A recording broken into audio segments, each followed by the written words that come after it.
الحمد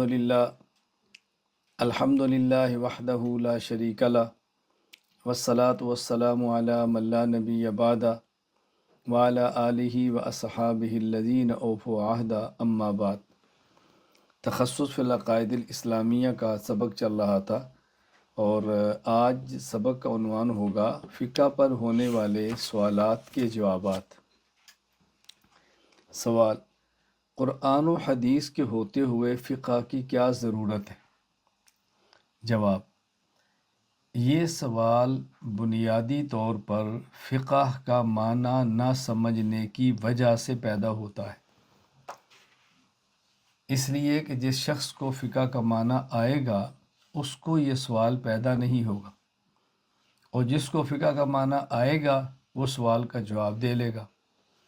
فقہ قرآن حدیث سے ثابت شدہ مسائل کو کہتے ہیں، تو جس طرح قرآن و حدیث ضروری ہے اسی طرح ان سے ثابت شدہ مسائل بھی ضروری ہیں۔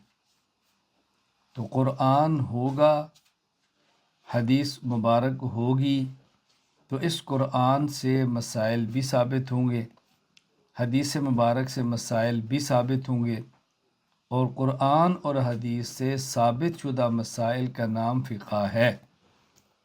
تو قرآن حدیث ہوتے ہوئے فقہ کی کیا ضرورت ہے؟ قرآن حدیث کی وجہ سے فقہ کی ضرورت پیش آئی ہے۔ اگر قرآن اور حدیث نہ ہوتا تو فقہ کی ضرورت کیسے پیش آتی؟ فقہ کی ضرورت آئی اس لیے پیش ہے کہ قرآن بھی ہے اور حدیث بھی ہے، لہذا جو مسائل قرآن سے ثابت ہیں، جو مسائل حدیث پاک سے ثابت ہیں، انہی ثابت شدہ مسائل کو فقہ کہتے ہیں۔ تو فقہ کوئی قرآن حدیث کے خلاف نہیں ہے، بلکہ فقہ قرآن حدیث سے ہے۔ سوال: ایک سوال یہ کیا جاتا ہے کہ فقہ کو ماننا کیوں ضروری ہے؟ کیونکہ قرآن حدیث میں کہیں بھی فقہ کو ماننے کا حکم نہیں دیا گیا۔ لوگ کہتے ہیں جی آپ قرآن سے ثابت کرو کہ فقہ کو ماننا چاہیے، تو قرآن میں تو کہیں نہیں ہے، حدیث میں تو کہیں نہیں ہے فقہ کو مانو، تو پھر ہم کیوں مانیں؟ جواب ذہن نشین فرما لیں کہ خدا کی بات کا نام قرآن ہے، مصطفیٰ کی بات کا نام حدیث ہے صلی اللہ علیہ وسلم، اور فقہا کی بات کا نام فقہ ہے۔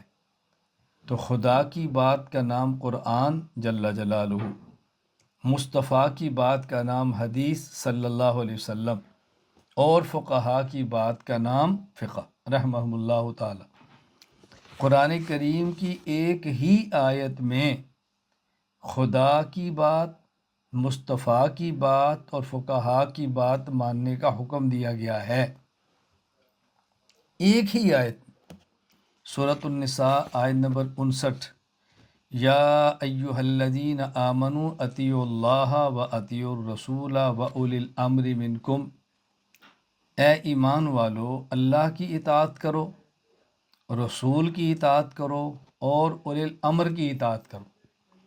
اللہ کی اطاعت کرنے کا معنی کہ خدا کی بات مانو، رسول کی اطاعت کا معنی کہ مصطفیٰ کی بات مانو رسول اللہ صلی اللہ علیہ وسلم، اور اولی الامر کی اطاعت کا معنی اولی الامر کی بات مانو۔ اب دیکھنا یہ ہے کہ اولی الامر کا معنی کیا ہے، اولی الامر کہتے کسے ہیں؟ چنانچہ امام ابو محمد عبد الرحمن بن محمد بن ادریس بن المنذر حنظلی الرازی رحمہ اللہ تعالی، وفات 327 ہجری، تفسیر ابن ابی حاتم سورۃ النساء کی یہی آیت نمبر 59 کے تحت فرماتے ہیں: عن ابن عباس رضی اللہ تعالیٰ عنہما قولہ وَأُولِي الْأَمْرِ مِنْكُمْ یعنی اہل الفقہ والدین۔ حضرت عبداللہ بن عباس رضی اللہ عنہ فرماتے ہیں کہ اولی الامر کا معنی ہے اہل فقہ اور اہل دین۔ عبداللہ بن عباس رضی اللہ تعالیٰ عنہما کون ہیں؟ رسول اکرم صلی اللہ علیہ وسلم کے چچا حضرت عباس کے بیٹے۔ عبداللہ بن عباس کون ہیں؟ جن کو رسول اکرم صلی اللہ علیہ وسلم نے دعا دی ہے: اللہم فقہہ فی الدین وعلمہ التاویل، اے اللہ ان کو فقہ دین کی سمجھ عطا فرما اور ان کو قرآن کی تفسیر کا علم عطا فرما۔ صحابہ کرام میں سے حضرت عبداللہ بن عباس رضی اللہ عنہما وہ جلیل القدر صحابی ہیں کہ جن کو مفسر قرآن کہا جاتا ہے، تو صحابی فرما رہے ہیں کہ اس کا معنی اہل الفقہ والدین ہے۔ اور یہ بات بھی ذہن نشین فرما لیں کہ جب قرآن کریم کی آیت کی تفسیر کو صحابی کرے تو اس کی حیثیت کیا ہوتی ہے؟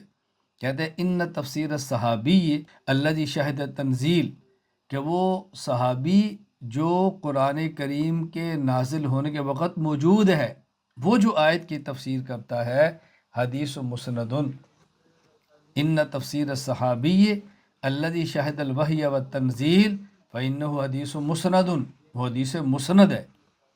تو صحابی فرما رہے، اولی الامر کا معنی فقہا ہے۔ اسی طرح امام ابو جعفر محمد بن جریر بن یزید بن غالب العاملی الطبری رحمہ اللہ، وفات 310 ہجری، تفسیر طبری اسی آیت سورۃ النساء آیت نمبر 59 کے تحت ان عطاء رحمہ اللہ، حضرت عطا بن ابی رباح رحمہ اللہ جو جلیل القدر تابعی ہے، وہ فرماتے ہیں وَأُولِي الْأَمْرِ مِنْكُمْ قَالَ الْفُقَهَاءُ وَالْعُلَمَاء، اولی الامر کا معنی ہے فقہاء اور علماء۔ تو خلاصہ جواب کیا ہے؟ اللہ تعالیٰ نے ایک ہی آیت میں قرآن، حدیث اور فقہ کو ماننے کا حکم دیا ہے۔ جب اولی الامر کا معنی ہے اہل الفقہ، اہل الفقہ کی بات مانو، تو اہل الفقہ کی بات ماننے کا معنی ان کی فقہ مانو، فقہا کی بات ماننے کا مطلب فقہ کو مانو۔ تو ایک ہی آیت میں حکم ہے خدا کی بات مانو، مصطفیٰ کی بات مانو اور فقہا کی بات مانو۔ خدا کی بات کا نام قرآن ہے، مصطفیٰ کی بات کا نام حدیث ہے اور فقہا کی بات کا نام فقہ ہے۔ سوال، ایک سوال ہی کیا جاتا ہے، قرآن ایک ہے، حدیث ایک ہے، تو پھر فقہ میں فقہاء کرام کے اختلاف کیوں ہے؟ قرآن ایک ہے، حدیث ایک ہے، تو پھر فقہاء کرام کے درمیان فقہ میں اختلاف کیوں ہے؟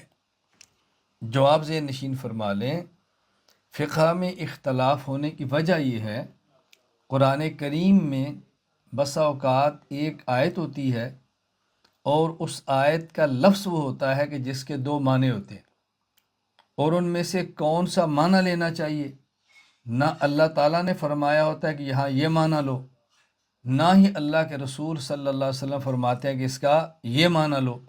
اب فقہاء کے درمیان اختلاف ہو گیا، بعض فقہاء کہتے ہیں اس لفظ کا معنی یہاں یہ مراد ہے، بعض کہتے ہیں اس کا معنی یہ مراد ہے۔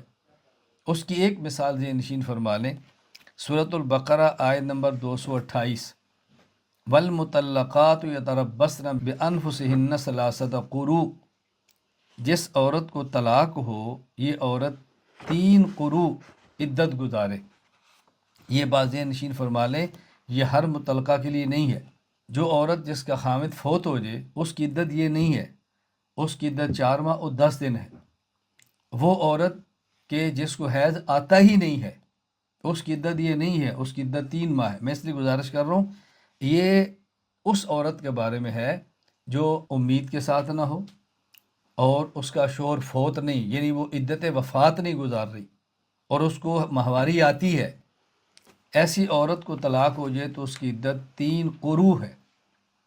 اب قروء قرءن کی جمع ہے، قرءن کا ایک معنی ہے حیض، ماہواری، مینسس، اور قرءن کا ایک معنی ہے جو پاکی کی حالت ہے، حالت طہر۔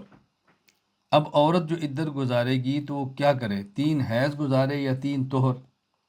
حضرت امام ابو حنیفہ رحمۃ اللہ علیہ فرماتے ہیں کہ 3 حیض، حضرت امام شافعی رحمہ اللہ فرماتے ہیں کہ 3 طہر۔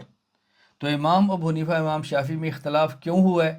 کیونکہ آیت کے معنی 2 تھے، تو ایک نے دلائل کی بنیاد پر اس کو ترجیح دی ہے اور ایک نے دلائل کی بنیاد پر اس کو ترجیح دی ہے۔ میں اس میں تفصیل میں نہیں جا رہا۔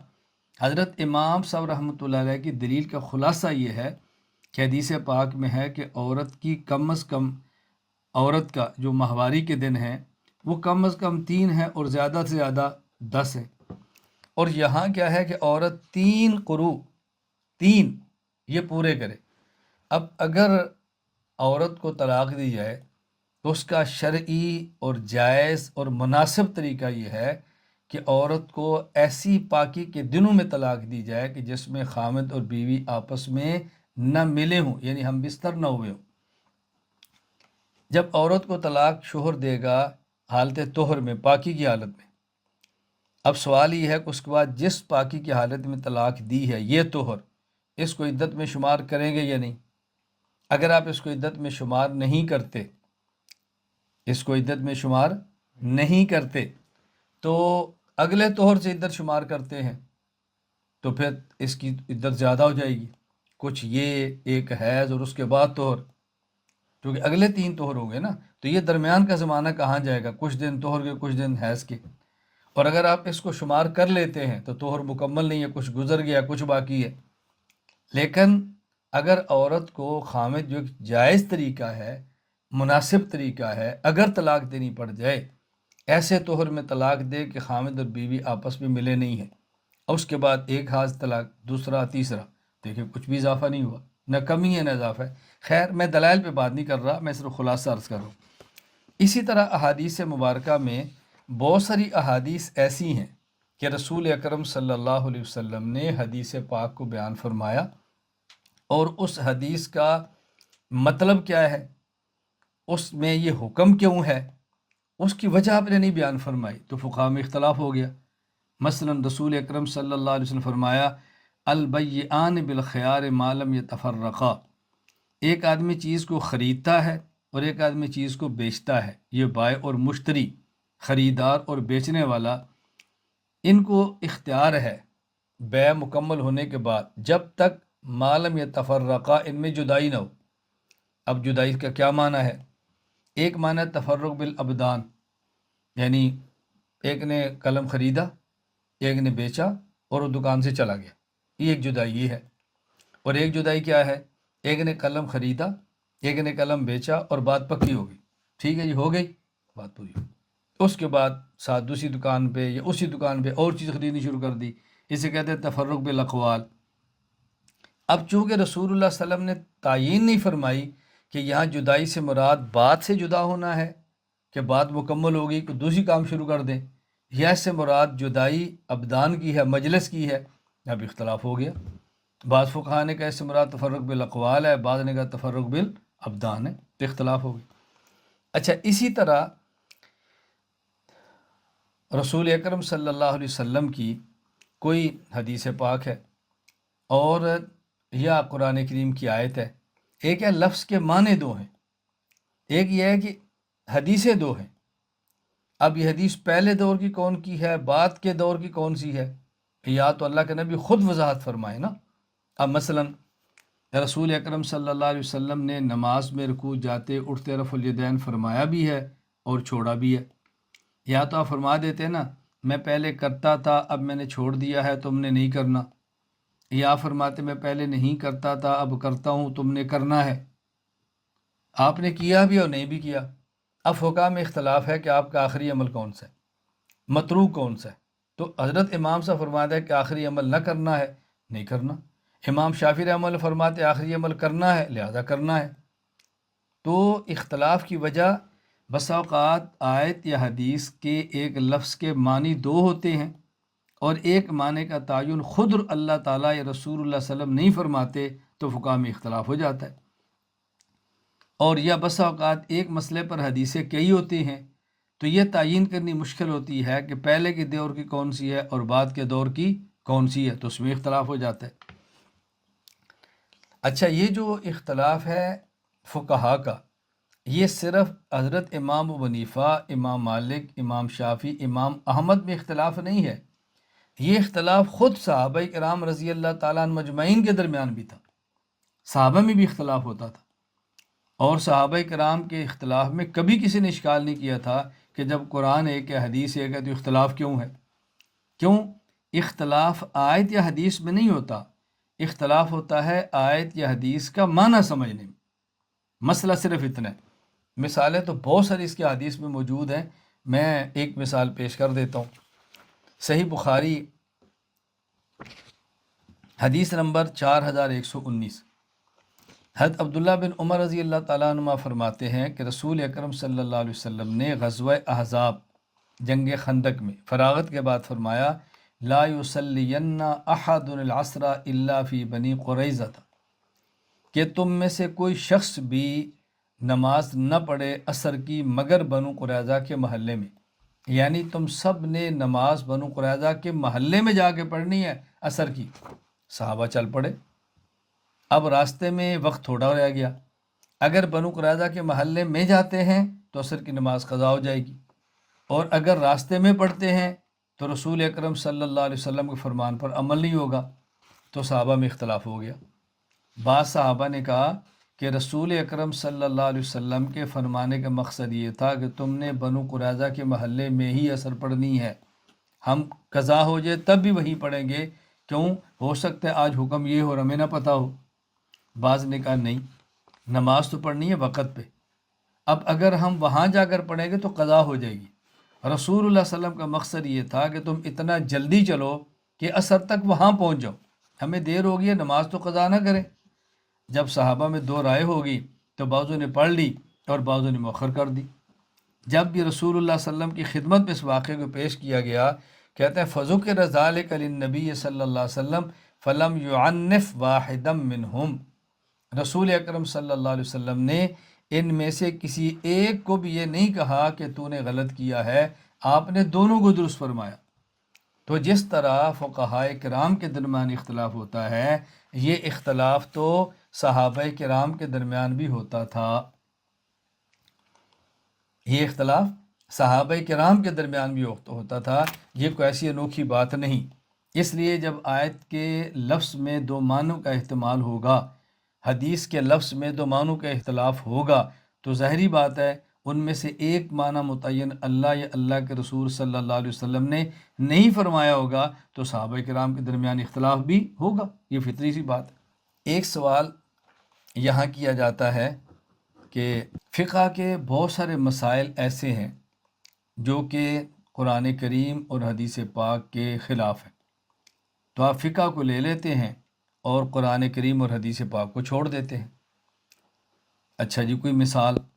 کہتے ہیں جی اس کی مثال یہ ہے کہ فقہ حنفی کے اندر یہ مسئلہ موجود ہے کہ جب مسجد میں جمعہ کے دن آپ جائیں اور امام منبر پر بیٹھ کے خطبہ جمعہ دے رہا ہو، عربی خطبہ جمعہ، تو آپ نے نماز نہیں پڑھنی، سنتیں نہیں پڑھنی، بیٹھ جائیں۔ جبکہ حدیث پاک میں ہے اور حدیث پیش کی جاتی ہے، صحیح مسلم حدیث نمبر 875، حضرت جابر رضی اللہ تعالیٰ عنہ فرماتے ہیں کہ سلیق عطفانی رضی اللہ تعالیٰ عنہ جمعہ کے دن آئے، ورسول اللہ صلی اللہ علیہ وسلم قاعد علی المنبر، اور رسول اللہ صلی اللہ علیہ وسلم منبر پر تشریف فرماتے، فقعد سلیکن، حضرت سلیق رضی اللہ عنہ بیٹھ گئے، قبل ان یصلیہ، اور مسجد میں داخل ہو کر سنت نہیں پڑھی، نوافل نہیں پڑھے۔ رسول اکرم صلی اللہ علیہ وسلم فرمایا رکعتین، تو نے 2 رکعت مسجد میں داخل ہو کر پڑھے ہیں؟ قال لا، فرمایا نہیں۔ آپ نے فرمایا قم فرکعہما، کھڑے ہو جاؤ اور پڑھو۔ تو کہتے ہیں حدیث میں صاف موجود ہے کہ صحابی نے نہیں پڑھے، رسول اللہ صلی اللہ علیہ وسلم نے پڑھوائے، اور فقہ حنفی میں ہے کہ جب مسجد میں آئیں تو آپ نوافل نہ پڑھیں۔ تو یہ فقہ کا مسئلہ ہے جو کہ حدیث پاک کے خلاف ہے، جو آپ اچھی طرح ذہن نشین فرما لیں۔ میں کہتا ہوں کہ فقہ کا کوئی مسئلہ جو مفتہ بہی ہو قرآن اور حدیث کے خلاف نہیں ہوتا، ہاں کبھی قرآن اور حدیث کے خلاف نظر آتا ہے، اور جب آپ فقہا سے پوچھیں گے تو وہ آپ کو بتائیں گے، اور قرآن حدیث کے خلاف آپ کو نظر بھی نہیں آئے گا۔ مثلا یہی مسئلہ دیکھیں، اب رسول اکرم صلی اللہ علیہ وسلم کی ایک حدیث اس معترض اور سائل کے سامنے اور باقی حدیث اس کے علم میں نہیں ہے۔ حدیث پاک موجود ہے مجمع الزوائد، باب فی من یدخل المسجد والامام یخطب، حدیث نمبر 3120، علامہ نور الدین علی بن ابو بکر الحیثمی رحمہ اللہ، وفات 807 ہجری۔ عبداللہ بن عمر رضی اللہ عنہما فرماتے ہیں سمعت النبی صلی اللہ علیہ وسلم یقول اذا دخل احدکم المسجد والامام علی المنبر فلا صلاۃ ولا کلام حتی یفرغ الامام، جب تم میں سے کوئی ایک مسجد میں داخل ہو اور امام ممبر پر موجود ہو تو پھر نماز بھی نہیں پڑھنی اور کوئی بات بھی نہیں کرنی یہاں تک کہ امام خطبے سے فارغ ہو جائے۔ تو یہاں رسول اللہ صلی اللہ علیہ وسلم نے ایک اصول بیان فرما دیا۔ اچھا سوال یہ ہے کہ جب آپ نے اصول بیان فرما دیا تو آپ نے صحابی کیوں فرمایا کہ تو پڑھ؟ اب جواب ذہن نشین فرما لیں کہ ایک قانون ہوتا ہے اور ایک ہوتی ہے خصوصیت۔ اس حدیث پاک میں اللہ کے نبی نے قانون بتا دیا کہ تم نے جب امام خطبہ دے رہا ہو ممبر پر بیٹھ جائے تو آپ نے سنت یا نوافل نہیں پڑھنے، اور وہ جو اس صحابی نے کیا تھا وہ قانون سے الگ استثناء اور صحابی کی خصوصیت تھی۔ چنانچہ علامہ علاء الدین ابو بکر بن مسعود بن احمد القاسانی رحمہ اللہ وفات 587 ہجری بدائع الصنائع میں فرماتے ہیں کان سلیک و رضی اللہ عنہ مخصوصاً بذالک، یہ ان کی خصوصیت تھی۔ قانون الگ ہوتا ہے اور خصوصیت الگ ہوتی ہے، یہ بات اچھی طرح ذہن نشین فرما لیں۔ اب دیکھیں قانون کیا ہے کہ کوئی شخص بیک وقت 4 سے زیادہ نکاح نہ کرے۔ رسول اکرم صلی اللہ علیہ وسلم سے خصوصیت ہے کہ آپ نے بیک وقت 9 نکاح فرمائے ہیں۔ خصوصیت الگ ہے اور قانون الگ ہے، تو یہ خصوصیت ہے۔ حدیث پاک ہے من شاہد له خزیمہ، کہ جس کیس اور مقدمہ میں خزیمہ گواہ بن جائے فو حسب، وہ 2 کی جگہ پر اکیلا کافی ہے، یہ خصوصیت ہے۔ خصوصیت الگ ہے اور قانون الگ ہے، یہ بات اچھی طرح ذہن نشین فرما لیں۔ تو قانون یہی ہے کہ جب امام خطبے کے لیے ممبر پر بیٹھ جائے تو اس وقت نماز نہ پڑھے، سنت نہ پڑھے، نوافل نہ پڑھے۔ حضرت سلیق رضی اللہ تعالیٰ نے جو اجازت دی تھی تو یہ ان کی خصوصیت تھی۔ یہاں میں آپ کی خدمت میں ایک واقعہ پیش کرتا ہوں اس بات کو اچھی طرح سمجھانے کے لیے تاکہ بات سمجھ آئے۔ میں مکہ مکرمہ میں تھا، مجھے ایک ساتھی ملا اور اس نے کہا جی میں نے امام ابو حنیفہ رحمہ اللہ تعالیٰ کا ایک قول پڑھا ہے اور پھر میں نے فقہ کا مسئلہ پڑھا ہے، تو میں نے فقہ حنفی کو چھوڑ دیا ہے اور میں اہل حدیث ہو گیا۔ میں نے کہا جو قول کون سا ہے اور وہ مسئلہ کون سا ہے جس نے آپ کو تقلید سے نکال دیے؟ اس نے کہا امام ابو حنیفہ رحمۃ اللہ علیہ کا میں نے قول پڑھا ہے کہ آپ یہ فرمایا کرتے تھے کہ اگر کوئی میرا مسئلہ تمہیں قرآن اور حدیث کے خلاف ملے تو تم اس کو دیوار پر مار دو، چھوڑ دو اس کو، تم حدیث کو لے لو۔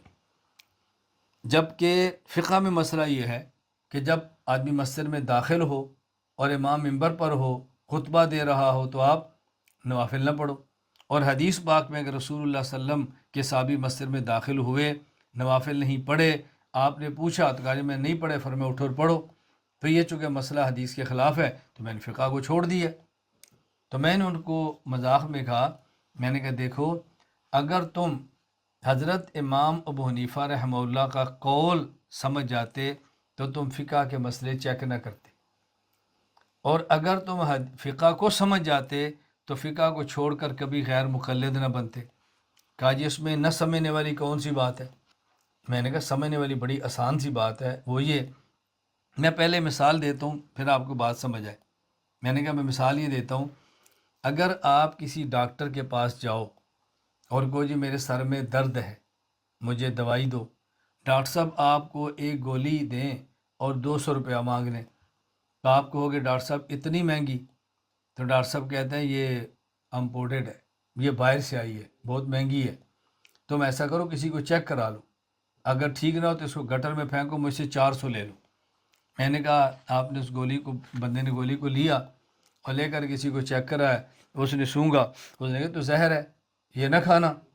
اب اس بندے نے گٹر میں پھینک دیا اور ڈاکٹر صاحب پاس کلینک میں چلا گیا، کہا جی ڈاکٹر صاحب 400 روپیہ دو۔ تو ڈاکٹر صاحب پوچھے کس بات کا؟ میں نے کہا جی آپ نے کہا تھا چیک کراؤ، میں نے گولی چیک کرے وہ تو زہر تھی، میں نے پھینک دیا۔ تو ڈاکٹر صاحب نے پوچھا کہ آپ نے کس سے چیک کرائی ہے؟ وہ کہتے ہیں بشیر موچی گڑوں۔ کس سے چیک کرائی ہے؟ بشیر موچی گڑوں۔ یعنی ہمارے جو جوتی گانٹتا ہے اس کو وہ موچی کہتے ہیں نا، تو ہمارے یہاں پنجابی زبان میں نام الٹا بولتے ہیں، یہ جو جوتیاں گانٹتا ہے نا بشیر موچی، میں نے اسے چیک کرائی ہے۔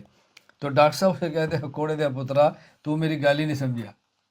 اس نے کہا بیوقوف آدمی تو میری بات ہی نہیں سمجھا، میں نے جو کہا تھا کہ میری دوا چیک کراؤ تو اس کا مطلب یہ تھا کسی MBBS ڈاکٹر کو چیک کراؤ، اور تو نے جا کر بشیر موچی سے چیک کرا دی، تو میری بات ہی نہیں سمجھا۔ میں نے کہا جب امام صاحب فرماتا ہے کہ میرا مسئلہ تم چیک کرو، وہ تجھے نہیں کہا پکوڑے بیچنے والے کو، گنڈیری بیچنے والے کو، جوتیاں گاٹھنے والے کو، کسی انجینئر کو، ڈاکٹر کو، وہ امام ابو حنیفہ نے فرمایا ہے کہ میرا مسئلہ چیک کرے امام مالک، امام شافی، امام احمد، مجتہد میرا مسئلہ چیک کرے، مجتہد چیک کرے، وہ تمہیں تھوڑے کیا چیک کرو۔ تو امام صاحب کی بات سمجھا نہیں، سمجھ لیتا تو فقہ کو چیک نہ کرتا، اور اگر مسئلہ سمجھ لیتا تو میں نے کہا پھر تو کبھی بھی تقلید کو نہ چھوڑتا، فقہ کا انکار نہ کرتا۔ جی وہ کیسے؟ میں نے کہا میں بتاتا ہوں۔ ایک حدیث پاک میں ہے کہ ایک صحابی ہے، کہا یا رسول اللہ میں روزے کی حالت میں تھا، میں اپنی بیوی کے پاس چلا گیا ہوں، تو کیا حکم ہے؟ آپ نے فرمایا کہ تم ایک غلام آزاد کرو۔ کہا یا رسول اللہ میں تو اپنی گردن کے علاوہ کسی کا مالک ہی نہیں، میں کہاں سے آزاد کروں؟ 2 ماہ مسلسل روزے رکھو۔ کہا یا رسول اللہ میں تو ایک روزہ نہیں رکھ سکا، تو 2 ماہ مسلسل کیسے رکھوں گا؟ فرمایا 60 مساکین کو کھانا کھلاؤ۔ کہ یا رسول اللہ میرے پاس تو اتنے غلہ نہیں، کبھی چولہا جلتا ہے کبھی نہیں جلتا۔ وہیں بیٹھے تھے تو ایک صحابی اور آئے اور انہیں کچھ کھجوریں دی، ایک ٹوکرا کھجور کا، کہا یا رسول اللہ کھجوریں ہیں اور مساکین مدینہ کے لیے صدقہ ہے۔ آپ نے فرمایا یہ لے جاؤ، تم یہی تقسیم کر دو، تمہارا یہی فدیہ ہے۔ انہوں نے کہا یا رسول اللہ مجھ سے زیادہ مدینے میں کون غریب ہوگا؟ فرمایا جو تم خود کھا لو، یہی تمہارا فدیہ، خود کھا لو۔ ہے حدیث میں کہا جی ہے۔ میں نے کہا اچھا یہ بتاؤ، ایک اور حدیث ہے کہ رسول اکرم صلی اللہ علیہ وسلم کی یہودی سے ایک گھوڑے پر خرید و فروخت ہوئی تو بیچ دیا، پیسے دے دیے ہیں؟ کہا جی نہیں۔ یہ بات چل رہی تھی تو خزیمہ آ گئے، تو انہوں نے کہا یا رسول اللہ میں گواہی دیتا ہوں کہ آپ نے خریدا ہے، اس نے بیچا ہے، آپ نے پیسے دیے ہیں۔ تو آپ نے فرمایا کہ تو موجود ہی نہیں تھا، جب تک بندہ موقع پر موجود نہ گواہی کیسے دے سکتا ہے؟ تو انہوں نے کہا یا رسول اللہ اس سے بڑی بات ہو کہ ہم گواہی بغیر دیکھے دیتے ہیں، جبریل آسمان سے آتے ہیں، ہم کہتے ہیں یہ آئے ہیں، چلے گئے، ہم کہتے چلے گئے، یہ اس کی کیا حیثیت ہے؟ تو رسول اکرم صلی اللہ علیہ وسلم فرمان لگے من شہد لہ خزیمہ فہو حسبہ، جس کیس میں خزیمہ اکیلا گواہ بن کے آ جائے، یہ 2 کی جگہ پر کافی ہے۔ میں نے کہا ہے کہ جی ہے۔ میں نے کہا اچھا میں تجھ سے پوچھتا ہوں، مجھے یہ بتا کہ اگر میں نے کہا جو فقہ کا منکر ہے، اگر کوئی فقہ کا منکر اور چیک کر یہ روزہ رکھ لے اور روزے کی حالت میں اپنی بیوی کے پاس چلا جائے اور مسجد میں جا کر امام صاحب سے کہ امام صاحب مجھے کھجوریں کھلاؤ، امام صاحب پوچھے بھئی کس خوشی میں؟ کہ جی میں نے روزہ رکھا ہوا تھا، تو روزہ رکھ کے میں نے توڑ دیا، بیوی کے پاس چلا گیا تھا، ہم بستری کر لی، تو امام صاحب فرمایا ذرا میرا جوتا لا میرا۔ وہ کہ اللہ کے نبی صلی اللہ علیہ وسلم کھجوریں کھلاتے تھے اور آپ جوتے مارتے ہیں، حضور کھجوریں کھلاتے تھے اور آپ جوتے کھلاتے ہیں ہمیں۔ میں نے کہا یہ بات ٹھیک ہے؟ کہتا جی غلط ہے۔ میں نے کہا حضور پاک نے تو کھلائی ہیں صلی اللہ علیہ وسلم۔ میں نے کہا بات کیا ہے؟ قانون یہ ہے اگر کوئی روزہ رکھ کے اپنی بیوی کے پاس چلا جائے تو غلام آزاد کرے، نہیں تو 2 ماہ کے مسلسل روزے رکھے، نہیں تو 60 مساکین کو کھانا کھلائے۔ یہ اس کی خصوصیت ہے، قانون الگ ہے، خصوصیت الگ۔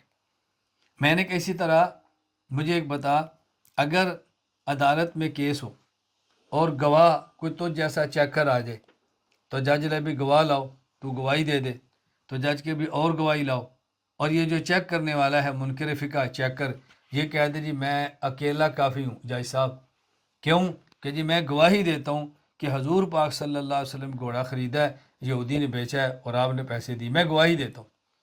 جج پوچھے پھر کیا ہوا؟ اس نے کہا جی حضرت خزیمہ نے گواہی دی تھی نا، تو آپ نے فرمایا تھا تو 2 کی جگہ قائم مقام ہے، تو میں بھی گواہی دیتا ہوں۔ میں نے کہا بات ٹھیک ہے؟ کہتے جی نہیں۔ میں نے کہا کیوں نہیں؟ کہا دیکھو قانون یہی ہے کہ مقدمے میں مدعی کے حق میں فیصلہ تب ہوگا جب گواہ 2 ہو، اور یہ حضرت خزیمہ کی خصوصیت ہے، حضرت خزیمہ کی خصوصیت ہے۔ تو میں نے کہا اسی طرح قانون یہی ہے کہ جب مسجد میں داخل ہوں جمعہ کے دن اور امام ممبر پر بیٹھا ہو تو اللہ کے نبی نے قانون بیان فرما دیا اذا دخل احدکم المسجد والامام علی المنبر فلا صلاۃ ولا کلام حتی یفرغ الامام، پھر آپ نے نماز نہیں پڑھنی، پھر بیٹھ جائے جب تک کہ امام خطبے سے فارغ نہیں ہوتا، کوئی نماز بیٹھے رہو، یہ قانون ہے۔ صحابی کو اس قانون کا پتہ تھا، وہ مسجد میں آئے اور انہیں نہیں پڑھے، تو آپ نے فرمایا تو نے پڑھے ہیں؟ کہا جی نہیں۔ فرمایا کھڑے ہو کے پڑھ۔ اب سوال ہے کہ ان کی خصوصیت کیوں تھی؟ محدثین نے لکھا ہے کہ صحابی رسول صلی اللہ علیہ وسلم کی غربت تھی اور ان کے اوپر چادر ایسی تھی جس کو دیکھنے سے معلوم ہوتا ہے کہ مالی حالت کمزور ہے. تو جب مجمع میں آپ نے ان کو کھڑا کیا، سب نے دیکھا کون ہے، تو ان کی مالی حالت کا پتہ چلا، تو صحابی رسول کا تعاون ہو گیا. یہ ان کی خصوصیت. تو قانون الگ ہوتا ہے، خصوصیت الگ ہوتی ہے. تو میں بات کیا سمجھا رہا تھا کہ کبھی بھی کوئی مسئلہ فقہ کے خلاف نہیں ہوتا. ہاں، کوئی بھی مسئلہ قرآن حدیث کے خلاف ہوتا نہیں، کبھی قرآن حدیث کے خلاف نظر آتا ہے. جب نظر آئے تو پھر آپ اہل نظر سے علاج کروائیں. میں کئی بار یہ بات کہا کرتا ہوں کہ ہمارا کوئی عقیدہ مسئلہ قرآن حدیث کے خلاف ہے نہیں. کبھی کبھی قرآن حدیث کے خلاف نظر آتا ہے. جب نظر آئے تو اہل نظر سے نظر کا علاج کرو. ہم بحمد اللہ تعالی دلائل کی درسگاہ بھی رکھتے ہیں اور نظر کے علاج کی خانقاہ بھی رکھتے ہیں. دلائل بھی دے لو اور نظر کا علاج بھی کرا لو تو انشاءاللہ کوئی مسئلہ قرآن حدیث کے خلاف نظر بھی نہیں آئے گا. ایک سوال یہ ہے کہ جس فقہ حنفی کی بات آپ کرتے ہیں، یہ فقہ حنفی رسول اللہ صلی اللہ علیہ وسلم کے دور میں نہیں تھی. یہ بات کی پیداوار ہے، اور جو بات کی پیداوار ہو وہ بدعت ہوتی ہے، لہٰذا ہم اس بدعت سے بری ہیں. تو لوگ کہتے ہیں پیغمبر صلی اللہ علیہ وسلم کے دور میں نہیں تھی، حضور پاک کے دور میں قرآن تھا، حضور پاک صلی اللہ علیہ وسلم کے دور میں حدیث تھی، اور آپ کے دور میں فقہ نہیں تھی. یہ فقہ اور خصوصاً فقہ حنفی یہ بات کی پیداوار ہے، ہم اس کو نہیں مانتے. جواب ذہن نشین فرما لیں. ہم کہتے ہیں کہ فقہ اور فقہ حنفی یہ رسول اکرم صلی اللہ علیہ وسلم کے دور میں بھی تھی. کیوں؟ یہ فقہ حنفی قرآن سے ہے، تو جب قرآن تھا تو فقہ حنفی بھی تھی. حدیث سے ہے، تو جب حدیث تھی تو فقہ بھی تھی. فرق کیا ہے کہ اس کے اندر تھی لیکن نکلی اور نظر کب آئی ہے؟ جب حضرت امام اعظم ابو حنیفہ رحمۃ اللہ علیہ دنیا میں تشریف لائے. اس کی وجہ حضرت امام ابو حنیفہ رحمۃ اللہ علیہ نے قیاس کر کے مسائل کو نکالا ہے.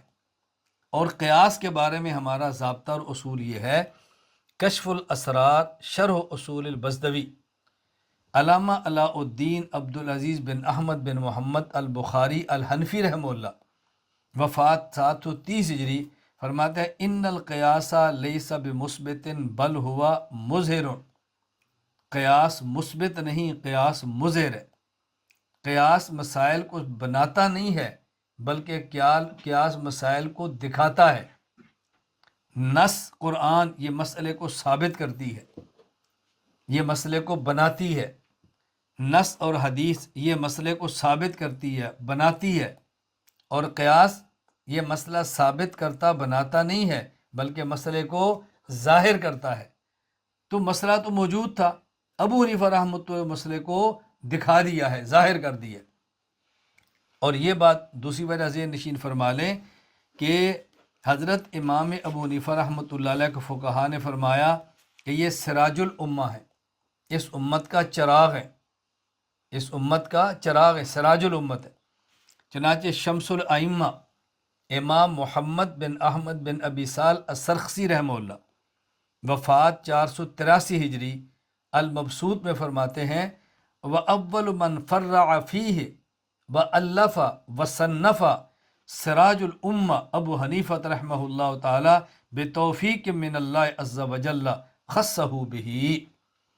سب سے پہلے جس شخصیت نے فن فقہ میں تفریعات پیش کی، یعنی اصولوں کی روشنی میں جزیات بیان کی، اور جس نے فن میں تصریف و تصریف فرمائی، وہ ابو حنیفہ سراج الامہ ہے.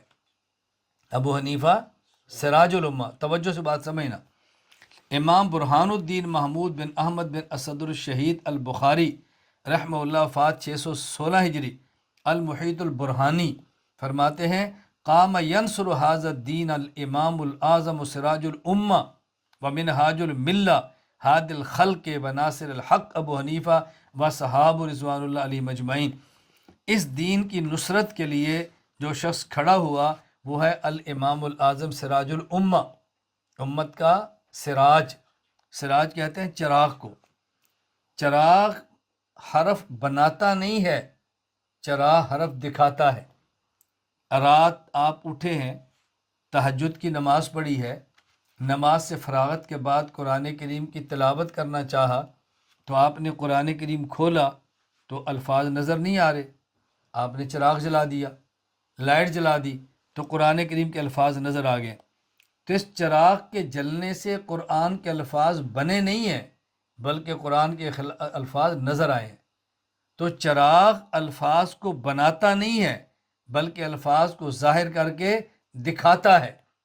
ابو حنیفہ نے فقہی مسائل کو بنایا نہیں ہے، بلکہ جو قرآن کی تہ میں چھپے تو ان مسائل کو دکھایا ہے۔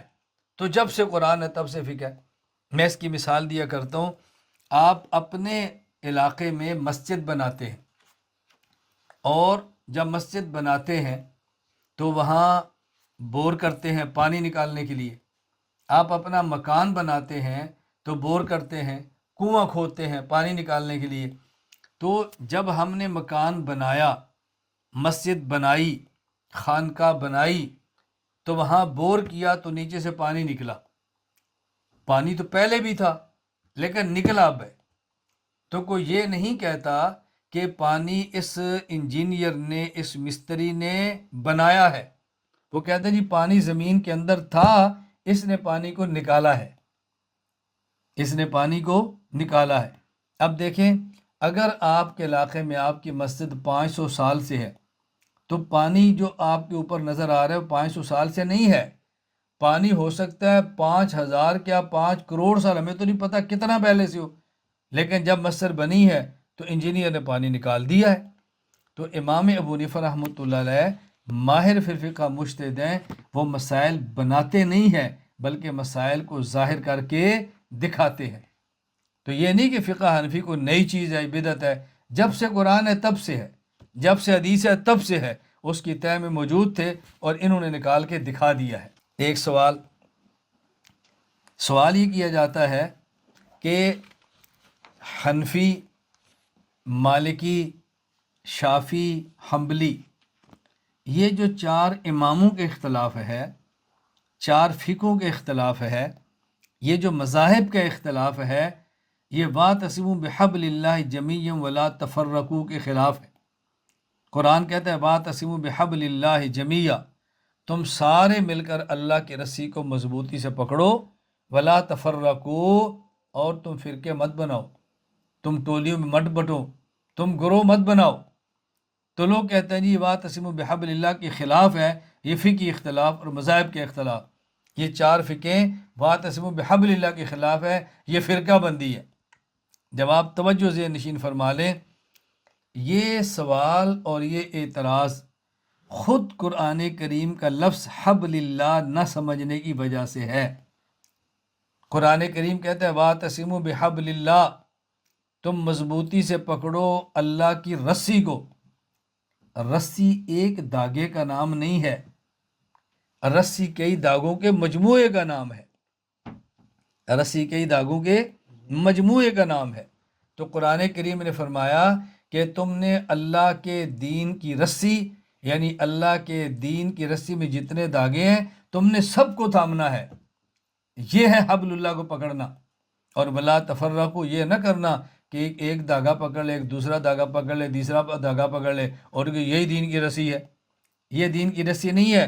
الحمد سے لے کر بناس تک قرآن کی ساری آیتیں ماننا، ان آیتوں سے جو مسائل ثابت ہوں وہ سارے ماننا، ان سے جو عقائد ثابت ہوں وہ سارے ماننا، پیغمبر پاک صلی اللہ علیہ وسلم کی ساری احادیث کو ماننا، ان سے ثابت شدہ سارے مسائل کو ماننا، اور حضرت اللہ کے نبی نے حدیث پاک جن صحابہ کو دی ان کو بھی ماننا، قرآن اور حدیث نے جو اصول دیے ان کو بھی ماننا، ان اصولوں سے جو ائمہ مسائل نکالے ان کو بھی ماننا۔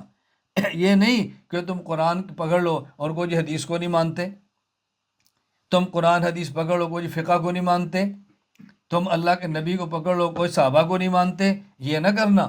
واعتصموا بحبل اللہ، اللہ کی رسی کو مضبوطی سے تھامنا۔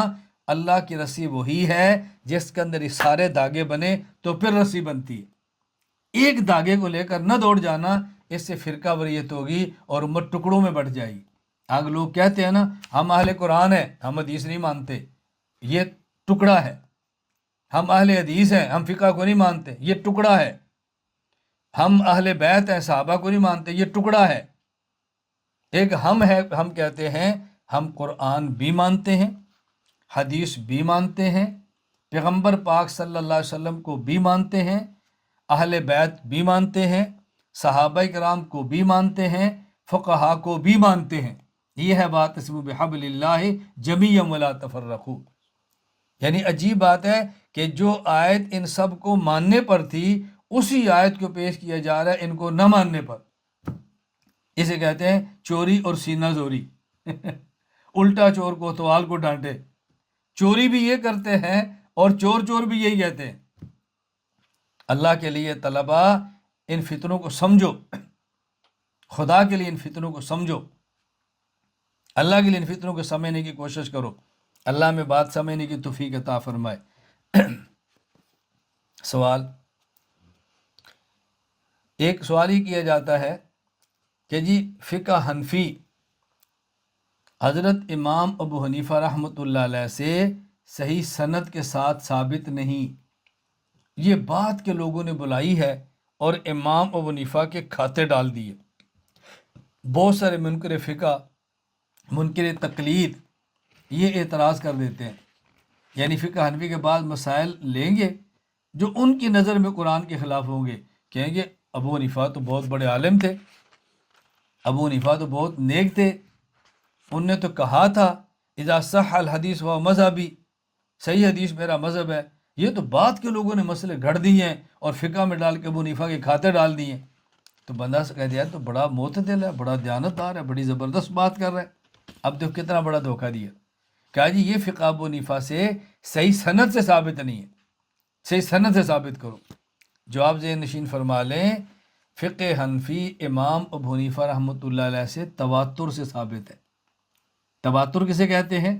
توجہ رکھنا، تواتر کسے کہتے ہیں؟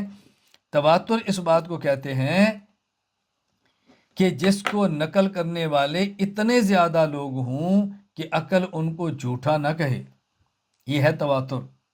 اور امام ابو حنیفہ رحمۃ اللہ علیہ سے فقہ حنفی تواتر سے ثابت ہے.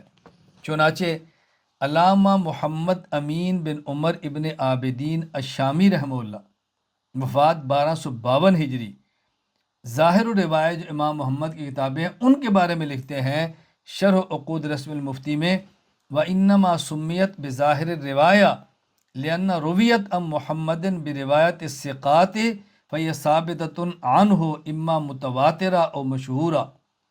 کہ یہ جو 6 کتابیں جن کو ظاہر روایت کہا جاتا ہے، کیوں؟ یہ امام محمد رحمۃ اللہ علیہ سے تواتر سے ثابت ہے، اور امام محمد امام ابو حنیفہ رحمۃ اللہ علیہ کے شاگرد ہیں. اور جو چیز تواتر سے ثابت ہو وہاں پر سند سے بحث نہیں کرتے. میں ایک دو حوالے پیش کر دیتا ہوں.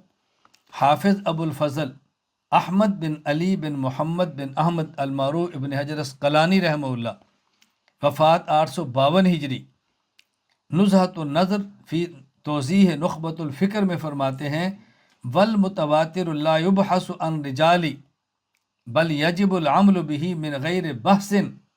تواتر کے رجال اور افراد اور سند سے بحث نہیں کرتے، اس پر عمل کرنا واجب ہوتا ہے. امام رضی الدین محمد بن ابراہیم الحلبی رحمہ اللہ، وفات 971 ہجری، کف والعصر فی صفوت علوم العصر میں فرماتے ہیں ومن شانہ اللہ یشترط عدالت الرجال بخلاف غیرہ. تواتر کی خصوصیت یہ ہے کہ جہاں متواتر سند ہو وہاں راویوں کے حالات پر بات نہیں ہوتی، یہ راوی عادل ہے کہ نہیں، روات پر بھی بحث نہیں ہوتی. سلطان المحدثین ملا علی قاری رحمہ اللہ، وفات 1014 ہجری، شرح نخبۃ الفکر میں فرماتے ہیں لأن المتواتر لا يسأل عن احوال الرجال. متواتر کے رجال سے گفتگو اور بحث نہیں کی جاتی. یہ بات اچھی طرح ذہن نشین فرما لیں.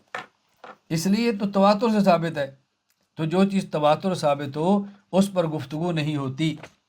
قرآن کریم رسول اکرم صلی اللہ علیہ وسلم سے تواتر سے ثابت ہے، یا سند نہیں پوچھی جاتی. اسی طرح فقہ حنفی امام صاحب سے تواتر سے ثابت ہے، وہاں پر سند پر بات نہیں کی جاتی. اس پر میں ایک واقعہ پیش کرتا ہوں. گجرانوالا گجرات میں ایک شہر ہے لالا موسیٰ، وہاں میرا بیان تھا، تو بیان کے بعد ایک شخص نے کہا جی میں نے سوال کرنا ہے۔ میں نے کہا کریں۔ تو مجھ سے ایک غیر مقلد نے سوال کیا کہ جی فقہ حنفی، اگر امام ابو حنیفہ سے سند صحیح کے ساتھ آپ ثابت کر دیں تو میں فقہ حنفی کو ماننے کے لیے اور امام حنیفہ کی تقلید کے لیے تیار ہوں۔ میں نے کہا یہی سوال اگر کوئی عیسائی آپ سے کر دے کہ آپ الحمد سے لے کر والناس تک قرآن کریم کی ایک ایک آیت سند صحیح کے ساتھ رسول اللہ صلی اللہ علیہ وسلم سے ثابت کریں تو میں کلمہ پڑھ کر مسلمان ہونے کے تیار ہوں، آپ اس عیسائی کو کیا جواب دو گے؟ اس نے کہا جی میں جواب دوں گا کہ قرآن اللہ کے نبی سے تواتر سے ثابت ہے، جو تواتر سے چیز ثابت ہو وہاں پر ایک دو سند کی بات نہیں ہوتی۔ تو میں نے کہا جو جواب آپ اس کو دیں گے نا وہی جواب میں آپ کو دوں گا کہ فقہ حنفی امام حنیفہ سے تواتر سے ثابت ہے، وہاں سند کی ضرورت ہی نہیں ہے۔ اس کی دیکھیں مثال سمجھے، بہت اچھی طرح میں مثال دے سمجھ لیں، اچھی طرح بات سمجھیں۔ گاؤں میں ایک شادی ہوتی ہے، جمعے کے بعد نکاح ہے، 500 بندہ جمع ہے۔ کیا ہوا جی؟ نکاح ہوا، 500 بندہ موجود ہے، پورے گاؤں کو پتہ ہے کہ نکاح ہوا، پورے گاؤں کو۔ اب مثال کے طور پہ ایک بندہ جو اس گاؤں میں گیا جس کا نکاح ہوا، وہ بندہ اس گاؤں کا نہیں تھا، باہر ملک کا تھا، مہمان تھا، پاکستان آیا تھا، رشتہ دار تھے، نکاح ہو گیا۔ اب اتفاق سے اس کو گواہوں کے نام نہیں آتے، وہ گاؤں میں کسی کو نہیں جانتا، پورا گاؤں گواہ ہے۔ اب اس کا نکاح ہو گیا، وہ چلا گیا، تو واپس اس کو جا کر بندہ پوچھے ہاں بھائی یہ ساتھ کو نکاح؟ جی میری بیوی۔ اچھا تو ہمیں بتا کہ وہ کسی کا نام لے جو بندہ موجود تھا۔ کہتا ہے مجھے تو نام نہیں آتا، کوئی نکاح ہی نہیں۔ وہ کہہ رہے مجھے نہیں آتا، گاؤں سے پوچھ لو، پورے گاؤں کو پتہ ہے، کسی سے آپ پوچھ لو، پورا گاؤں آپ کو بتائے گا، لیکن میں اجنبی آدمی، مجھے نام نہیں آتا۔ اب یہ تواتر ثابت ہو رہا ہے نا، اس پر تو ایک گواہ آپ کو نہیں چاہیے۔ کسی شخص کی فوتگی ہو جاتی ہے، وہ کہتا ہے جی میرے فلاں فوت ہو گئے، اچھا کوئی ثبوت پیش کر۔ اس نے کہا پورے گاؤں میں کسی سے پوچھ لو، میں تو 40 سال ہو گیا کبھی اپنے گاؤں گیا ہی نہیں ہوں، مجھے تو اب رشتہ داروں کے بھی نام نہیں آتے، میں کس کا نام لے کر بتاؤں؟ آپ میرے گاؤں سے پتہ کر لو، پورا گاؤں آپ کو بتائے گا کہ جی فوت ہو گئی۔ بات سمجھ آ رہی؟ تو جو چیز تواتر سے ثابت ہو وہاں ایک دو سند کی بات نہیں ہوتی۔ دنیا میں کتنے لوگ بندے ایسے ہوں گے کہ جنہوں نے، سعودیہ تو مسلمان ہے نا، ہم اس کی کیا مثال دینی ہے، کسی میں غیر ملک کی بات کرتا ہوں، مثلا روس ہے، امریکہ، چین ہے، دنیا میں کتنے ایسے ہمارے مسلمان ہوں گے جو دیہاتوں میں رہتے ہیں اور انہوں نے آج تک روس اور چائنا کو کبھی نہیں دیکھا، روس اور چائنا کا بندہ بھی کبھی نہیں دیکھا، اور کبھی شاید انہوں نے تصویر بھی نہ دیکھی ہو، وہ بھی کہتے ہیں بھی روس بھی ہے، چائنا بھی ہے۔ کیوں ہے؟ پوری دنیا کہہ رہی ہے پوری دنیا کہہ رہی ہے، ان کے پاس ایک گواہ بھی نہیں۔ یہ تو میں سمجھانے کے لیے کہہ رہا ہوں، اصل کیا ہے کہ جو چیز تواتر سے ثابت ہو وہاں پر سند کی ضرورت نہیں ہوتی۔ سوال، ایک سوال بڑا معروف یہ کیا جاتا ہے کہ جب فقہ موجود نہیں تھی تو لوگ کس پر عمل کرتے تھے؟ آپ کہتے ہیں فقہ کے بغیر شریعت پر عمل ہی نہیں ہو سکتا۔ تو جب امام حنیفہ نہیں تھے، امام مالک نہیں تھے، امام شافعی نہیں تھے، امام احمد نہیں تھے رحمہم اللہ، جب یہ چاروں فقہ نہیں تھی، تقلید نہیں تھی، تو لوگ کس فقہ پہ کیسے عمل کرتے تھے؟ تو جب وہ عمل فقہ کے بغیر کر سکتے تھے تو آج فقہ کے بغیر عمل کیوں نہیں ہو سکتا؟ دیکھیں آپ انہی بندوں سے پوچھے، بھائی رسول اکرم صلی اللہ علیہ وسلم پر قرآن کریم نازل ہوا، مختلف صحابہ کرام کے پاس تھوڑا تھوڑا لکھا ہوا تھا، مختلف صحابہ کرام پاس، کچھ صحابہ کرام رضی اللہ تعالیٰ عنہ مجمعین قرآن کریم کے حافظ بھی تھے۔ اس وقت قرآن کریم اس طرح لکھا ہوا نہیں تھا جس طرح آج مصحف میں ہے۔ تو آج اگر کوئی بندہ بھی قرآن پڑھنا چاہے تو ہم اسے کہیں گے بھئی یہ قرآن کریم لو، مصحف لو، اس کے بغیر تو قرآن بیٹا نہیں پڑھ سکتا۔ وہ کہتا ہے اچھا جب یہ قرآن مجید اس طرح مصحف پہ نہیں لکھا، لو اس وقت بھی تو پڑھتے ہی تھے نا، تو میں نہیں پڑھ سکتا۔ ہم کہیں گے بھی اس وقت اس لیے پڑھتے تھے کہ نبی پاک صلی اللہ علیہ وسلم پر نازل ہوا تو اللہ کے نبی موجود تھے، جن صحابہ کے درمیان نازل ہوا تو صحابہ موجود تھے، کچھ ایک کو یاد ہے کچھ دوسرے کو یاد ہے تو ایک دوسرے سے پوچھ لیں گے نا۔ اب تو رسول اللہ صلی اللہ علیہ وسلم سے 1500 سال بعد کا زمانہ ہے، اب تو آپ یہ ورقوں میں لکھا ہوا قرآن لوگے تو پڑھ سکو گے، اس کے بغیر آپ نہیں پڑھ سکتے۔ اس وقت اس کے بغیر کام چل سکتا تھا، آج چل نہیں سکتا۔ کوئی بندہ کہ جی مجھے آپ کہتے ہیں حدیث پر عمل کرنا ہے تو حدیث کی فلاں کتاب لے لے، تو یہ کتابیں تو بہت بعد لکھی گئی، جب یہ کتابیں لکھی ہوئی نہیں تھی تو لوگ تب بھی تو حدیثوں پر عمل کرتے تھے، وہ کیسے کر لیتے تھے؟ تو جب یہ حدیثوں کی کتابیں نہیں تھی لوگ عمل کرتے تھے تو آج کیوں نہیں ہو سکتا؟ ہم کہتے ہیں بھی وہ دور کون سا تھا؟ اگر تو دور اللہ کے رسول صلی اللہ علیہ وسلم کا ہے تو خود صاحب حدیث موجود ہے، اگر صحابہ کرام کا ہے تو اللہ کے نبی سے حدیثیں سننے والے موجود ہیں، اگر تابعین کا دور ہے وہ صحابہ سے سننے والے موجود ہیں، تو آج کے دور میں ان میں سے کون موجود ہے؟ آج اگر کوئی بندہ بھی کسی بھی حدیث کو پڑھنا چاہے تو کتاب سے ہی پڑھے گا نا، بغیر کتاب کے کیسے پڑھ سکتا ہے؟ ممکن ہی نہیں۔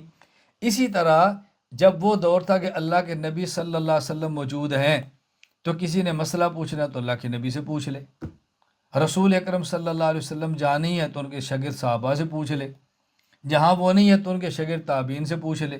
اچھا، اس کے بعد جب علم کتابوں میں آنا شروع ہو گیا اور نبی پاک صلی اللہ علیہ وسلم اور ان کے بعد کے دو دنیا لوگ جانا شروع ہو گئے تو پھر جس طرح قرآن کریم مصحف میں لکھ دیا گیا، حدیث کی کتابیں لکھ دی گئیں، اسی طرح مسائل کو قرآن حدیث سے نکال کر فقہ کی کتابوں میں لکھ دیا گیا۔ اب اس کے بغیر عمل کرنا ممکن ہی نہیں ہے۔ یعنی ایک بندہ اگر قرآن کا حافظ ہے، قرآن کا عالم ہے، تو عالم بنا تو کہاں سے بنا؟ لکھی ہوئی کتاب دے کر عالم بنا ہے۔ اگر کوئی محدث ہے تو لکھی ہوئی کتابیں دے کر محدث بنا ہے، شروع کو دیکھ کر پڑھا ہے، لغت کی کتابیں دیکھی اس نے پڑھی۔ تو جس نے نہیں پڑھی وہ کیا کرے گا؟ یا کتاب دیکھے گا یا ان سے پوچھے گا۔ اسی طرح جو فقہا تھے قرآن حدیث سے مسئلہ نکالتے امت کو دے لیتے، اب ایک بندہ نکال بھی نہیں سکتا تو کیا کرے گا پھر؟ اس کے پاس ایک ہی حل ہے نا کہ جنہوں نے محنت کر کے نکال کے دے دیا ہے اس کو دے کر عمل کر لے۔ تو یہ اعتراض صرف فقہ پر تو نہیں ہے نا، یہ اعتراض تو قرآن پر بھی ہوگا، اعتراض حدیث پر بھی ہوگا۔ اس لیے بات اچھی طرح ذہن نشین فرما لیں، الجھ اندر کے مبتلا نہیں رہنا۔ اللہ تعالیٰ ہمیں عمل کرنے کی توفیق عطا فرمائے۔ اچھا، بہت سارے لوگوں کا ایک سوال یہ ہے کہ کتب فقہ میں مسائل موجود ہیں اور ساتھ دلیل نہیں ہوتی۔ کتب فقہ میں مسائل موجود ہیں لیکن ساتھ دلائل نہیں ہوتے، تو جب آپ مسئلہ لکھتے ہیں تو دلیل بھی دیں۔ ہم نے کہا کہ دیکھیں یہ مسئلہ فقہا کا نہیں ہے، یہ صحابہ کرام کے دور کا مسئلہ رضی اللہ تعالیٰ عنہ اجمعین، کہ صحابہ کرام سے بسا اوقات کو بندہ مسئلہ پوچھتا تو صحابی مسئلہ بتا دیتا، ساتھ دلیل نہیں دیتا۔ اس کا معنی یہ نہیں تھا کہ اس کو دلیل آتی نہیں تھی، اس کا معنی یہ تھا کہ مسئلہ پوچھنے والے کو مسئلہ چاہیے تھا، دلیل سے غرض نہیں ہوتی تھی۔ چنانچہ اس پر کتابیں موجود ہیں، آپ دیکھیں امام ابو بکر عبدالرزاق بن حمام بن نافع رحمہ اللہ وفات 211 ہجری، ان کی کتاب ہے مصنف عبدالرزاق۔ آپ دیکھیں امام ابو بکر عبداللہ بن محمد بن ابی شیبہ ابراہیم وفات 335 ہجری، کتاب مصنف ابن ابی شیبہ۔ آپ دیکھیں امام ابو جعفر محمد بن جریر الطبری رحمہ اللہ وفات 310 ہجری، تہذیب الآثار۔ میں عرض کر رہا ہوں کہ کتنی کتب ایسی موجود ہیں۔ یہ ضروری نہیں ہے کہ ایک کتاب ہو تو ساتھ مسئلہ بھی ہو۔ فقہ کرام نے دو کام کیے ہیں، بعض ایسی کتابیں لکھی ہیں جہاں مسئلہ ساتھ دلیل بھی ہے، اور بعض ایسی کتابیں لکھی ہیں جہاں مسئلہ ساتھ دلیل موجود نہیں۔ ہمارے مختصر القدوری ہے، مسئلہ لکھا ہے دلیل موجود نہیں ہے۔ الہدایہ کھول کے دیکھیں 4 جلدوں میں، وہ مسئلہ بھی ہے ساتھ دلیل بھی ہے۔ اللہ ہمیں بات سمجھنے کی توفیق عطا فرمائے۔ حکیم الامت مولانا شرف علی تھانوی رحمہ اللہ تعالیٰ نے 2 کام کیے، بہشتی زیور جہاں مسئلہ ہے دلائل نہیں ہے، اور اعلاء السنن 21 جلدوں میں جہاں مسئلہ ہے ساتھ دلائل ہیں۔ بہشتی زیور مسئلہ ہے ساتھ دلائل نہیں ہے۔ احکام القرآن 10 جلدوں میں مسئلہ ہے ساتھ دلائل ہیں۔ تو ہمارے فقہاء نے دونوں کام کیے، ایسا نہیں ہے۔ یہ جھوٹ بولا جاتا ہے کہ نہیں دیکھیں انہیں مسئلے لکھے ہیں اور ساتھ دلیل نہیں دیتے۔ اور کتاب دکھا دیں گے دیکھیں کتاب موجود ہے، اس میں دلیل نہیں ہے۔ دیانت کا تقاضا یہ ہے کہ وہ کتابیں کھول کر دکھائی جائیں کہ جن میں مسئلہ بھی ہے اور ساتھ دلیل بھی ہے، اور جن میں مسئلہ اور ساتھ دلیل نہیں۔ یوں کہنا چاہیے بھائی فقہاء نے اور علماء نے امت پر احسان یہ کیا ہے کہ جن کے پاس وقت کم ہے ان کو وہ کتابیں لکھ کے دی ہیں کہ جہاں مسئلہ ساتھ دلائل نہیں، اور جن کے پاس وقت زیادہ ہے ان کو وہ کتابیں جہاں پر مسئلہ ساتھ دلائل بھی ہیں۔ یہ بالکل ایسے ہی ہے کہ جس طرح قرآن کریم آپ دیکھیں گے تو ایک قرآن وہ ہوگا کہ جس میں ترجمہ نہیں ہوگا، اور ایک قرآن وہ ہوگا جس میں قرآن کے الفاظ ترجمہ ہوگا لیکن تفسیر نہیں ہوگی، اور ایک قرآن ہوگا جس میں لفظ بھی ہوں گے، ترجمہ ہوگا، تفسیر بھی ہوگی۔ اچھا، پھر ایک وہ ہوگا کہ جس میں تفسیر مختصر ہوگی، اور ایک وہ جس میں تفسیر بہت زیادہ ہوگی۔ آپ آئیں اٹھائیں دیکھیں، خود ہمارے کعب علماء دیوبند کے پاس آپ دیکھ لیں، ایک قرآن کریم ہے، کیا نام ہے جی، موضع القرآن، ترجمہ ہے اور ہلکی ہلکی شرح۔ اس کے بعد کیا ہے، تفسیر عثمانی، قرآن کریم ہے، ترجمہ ہے اور تفسیر ہے۔ اس کے بعد کیا ہے، بیان القرآن۔ اس کے بعد کیا ہے، معرف القرآن۔ قرآن کریم ہی ترتیب ہے۔ اسی طرح بعض آپ کو حدیث کی کتابیں ملیں گی جس میں صرف حدیث پاک کے الفاظ ہیں، بعض ملے گی جس میں حدیث پاک کے الفاظ بھی ہیں اور ساتھ ترجمہ بھی ہے، بعض ملے گی جس میں حدیث پاک کے الفاظ بھی ہے اور ساتھ ترجمہ کچھ شرح بھی ہے، اور بعض ملے گی جس میں بہت زیادہ شرح ہے۔ تو فقہاء نے تو ہر قسم کے کام کیے ہیں، مفسرین نے ترجمہ بھی کیا ہے، تشریح بھی، محدثین نے ترجمہ بھی کیا اور حدیث کی تشریح بھی، اسی طرح فقہاء نے مسائل بھی لکھے ہیں ساتھ دلائل بھی، لیکن کتب دو قسم کی لکھی۔ اللہ ہمیں بات سمجھنے کی توفیق عطا فرمائے۔ ابھی دیکھیں آپ کے سامنے ہے، ہم نے عقائد پر کام کیا ہے، کہا جی اسلامی عقائد، 230 عقائد پر مشتمل مختصر سا کتاب چاہے متن ہے۔ پھر دیکھیں کتاب العقائد، تھوڑی سی تفصیل کی ہے۔ اس کے بعد آپ اٹھائیں شرح عقید حسنہ، شرح عقیدہ نصفیہ، شرح عقیدہ طحاویہ، شرح فقہ اکبر، ہم نے ساتھ عقائد کے تفصیلی دلائل بھی دی ہیں۔ اچھا، اس کے بعد پھر دیکھیں ایک ایک فائل، توحید باری تعالیٰ، عصمت نبوت، مقام صحابہ اور توسل، ایک ایک پر تفصیل سے ہم نے دلائل دے دی ہیں۔ اب کوئی بندہ بددیانتی کرے، ایک میری اسلامی عقائد اٹھا کر آپ کو دکھائے کہ دیکھیں جی مولانا محمد الیاس گنبد نے کتاب لکھی ہے، عقیدے پر دلیل ہی نہیں دی، اسے کو بھی یہ تو متن ہے، یہ تو چھوٹے بچوں کے لیے ہے، یہ تو عام مسلمان کے لیے ہے، تجھے شوق ہے تو ان کی بڑی بڑی کتابیں دلائل والی موجود ہیں، کیونکہ میرے پاس وقت نہیں ہے، تو پھر اعتراض کرنے کا وقت ہے، کتاب کھول کے دیکھنے کا وقت نہیں ہے تیرے پاس؟ جی میرے تو علم میں نہیں ہے، کوئی علم تیرے میں نہیں ہے تو اعتراض ساجی پر کرتا ہے، تیرے علم کا قصور ہے نا۔ اللہ ہمیں بات سمجھنے کی توفیق عطا فرمائے۔ ایک معروف سوال یہ کیا جاتا ہے کہ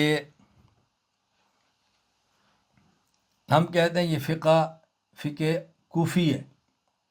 سوال یہ ہے کہ قرآن کریم جو اترا ہے مکہ میں اور قرآن کریم اترا ہے مدینہ میں، رسول اکرم صلی اللہ علیہ وسلم پیدا ہوئے ہیں مکہ مکرمہ میں اور فوت ہوئے ہیں مدینہ منورہ میں، تو آپ کی فقہ مکی اور فقہ کوفی کیوں، فقہ مکی اور فقہ مدنی کیوں نہیں ہے؟ آپ کی فقہ ہے تو فقہ کوفی کیوں ہے؟ تمہیں مکہ اور مدینہ کی کوئی فقہ نہیں ملی، تمہیں کوفہ ہی کی فقہ ملنی تھی۔ اس کا جواب ذہن نشین فرما لیں، آپ ان سے پوچھیں بھی دیکھیں قرآن کریم کی ایک قراءت وہ ہے جو کوفی ہے، اور قرآن کریم کی ایک قراءت وہ ہے جو مکی ہے، ایک وہ ہے جو مدنی ہے۔ اگر آپ دیکھیں گے تو قاری ابو معبد عبداللہ بن کثیر بن عمر الدارمی المکی رحمہ اللہ، وفات 120 ہجری، ان کی قراءت مکی ہے۔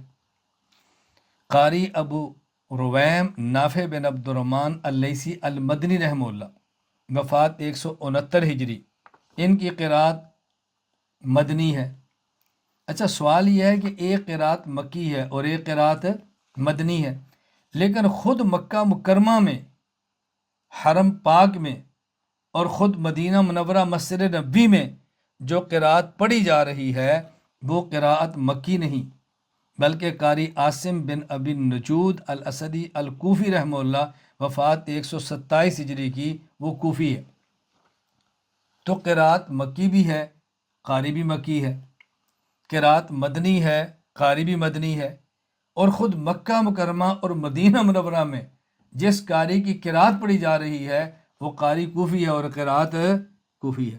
تو ہمارا سوال یہ ہے کہ خود مکہ مکرمہ اور مدینہ منورہ میں کوفی کاری کی کوفی قرات کیوں پڑھی جا رہی ہے؟ مکہ مکرمہ میں مکی کاری کی مکی قرات اور مدینہ منورہ میں مدنی قاری کی مدنی قرات کیوں نہیں پڑھی جا رہی؟ ہمیں جواب دیں۔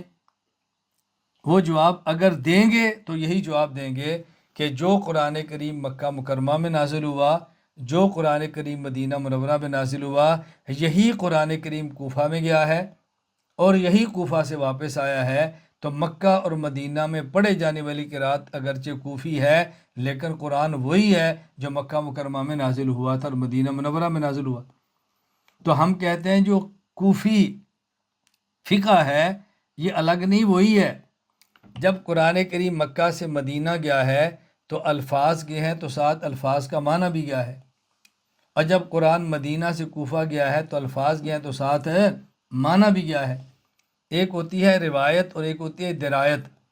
الفاظ کے نقل کرنے کو روایت کہتے ہیں اور معنی کے نقل کرنے کو درایت کہتے ہیں۔ تو جس طرح ہماری روایت کوفی ہے اسی طرح ہماری درایت بھی کوفی ہے۔ تو جو یہاں سے الفاظ گئے تھے ساتھ معنی بھی تھا، کوفہ کے فقہا نے جب واپس کیا ہے تو الفاظ بھی دیے ہیں اور اس کا معنی بھی ساتھ دے دیا ہے، تو انہیں کیا غلطی کی ہے؟ تو اگر قرآن کریم کی کوفی اور مدنی قرات ہونے کے باوجود کوفی قرات پر کوئی اشکال نہیں ہے تو پھر مکہ اور مدینہ مکرمہ کے فقہا ہونے کے باوجود کوفی فقہ پر بھی کوئی اعتراض نہیں ہونا چاہیے۔ کیوں؟ کوفہ کو آباد کنہوں نے کیا تھا؟ یہ صحابہ گئے تھے۔ کوفہ جو شہر بسایا تھا حضرت عمر رضی اللہ عنہ کے حکم پر بسایا گیا، اور اس کو بنانے والے حضرت سعد تھے، اور وہاں کے معلم حضرت عبداللہ بن مسعود تھے رضی اللہ تعالیٰ عنہ۔ اور عبداللہ بن مسعود وہ صحابی رسول ہے کہ جن کے بارے میں رسول اللہ صلی اللہ علیہ وسلم فرمایا ما حدثکم ابن مسعود فصدقوہ، جو حدیث عبداللہ بن مسعود بیان کرے اس حدیث کی تصدیق کرنا۔ یہ تھے کوفہ میں۔ حضرت عمر نے فرمایا تھا اہل کوفہ عبداللہ بن مسعود کی مجھے ضرورت ہے لیکن میں تمہیں اپنے اوپر ترجیح دیتا ہوں اور میں عبداللہ بن مسعود کو تمہارے پاس بھیج رہا ہوں۔ حضرت عبداللہ بن مسعود رضی اللہ تعالیٰ عنہ یہ 8ویں نمبر کے صحابی ہیں کلمہ پڑھ کر مسلمان ہونے والے۔ حضرت عبداللہ بن مسعود رضی اللہ تعالیٰ عنہ، میں مناقب کیا بیان کروں، میں بتانا چاہ رہا ہوں کہ فقہ حنفی کی بنیاد صحابہ کرام میں سے عبداللہ بن مسعود ہیں رضی اللہ تعالیٰ عنہ، اور یہ کوفہ میں تھے۔ اللہ میں بات سمجھنے کی توفیق عطا فرمائے۔ میں اس پر آپ کو لمبی بات نہیں کر رہا۔ آپ اٹھائیں حضرت امام بخاری رحمۃ اللہ علیہ صحیح بخاری کو آپ اٹھا لیں، آپ ساری احادیث کو چھوڑ لیں، صحیح بخاری کی آخری حدیث آپ کھول کے دیکھ لیں۔ آخری حدیث حضرت امام بخاری رحمۃ اللہ علیہ جو آخری حدیث پاک لائیں آپ دیکھیں، ببی قال حدثنا احمد بن اشکاب قال حدثنا محمد بن فضیل، امام بخاری حدیث لا رہے ہیں، ببی قال حدثنا احمد بن اشکاب قال حدثنا محمد بن فضیل۔ حضرت امام بخاری 5 راوی لائے ہیں جن میں سے 4 کوفہ کے ہیں اور آخری حضرت ابو ہریرہ مدینہ منورہ کے۔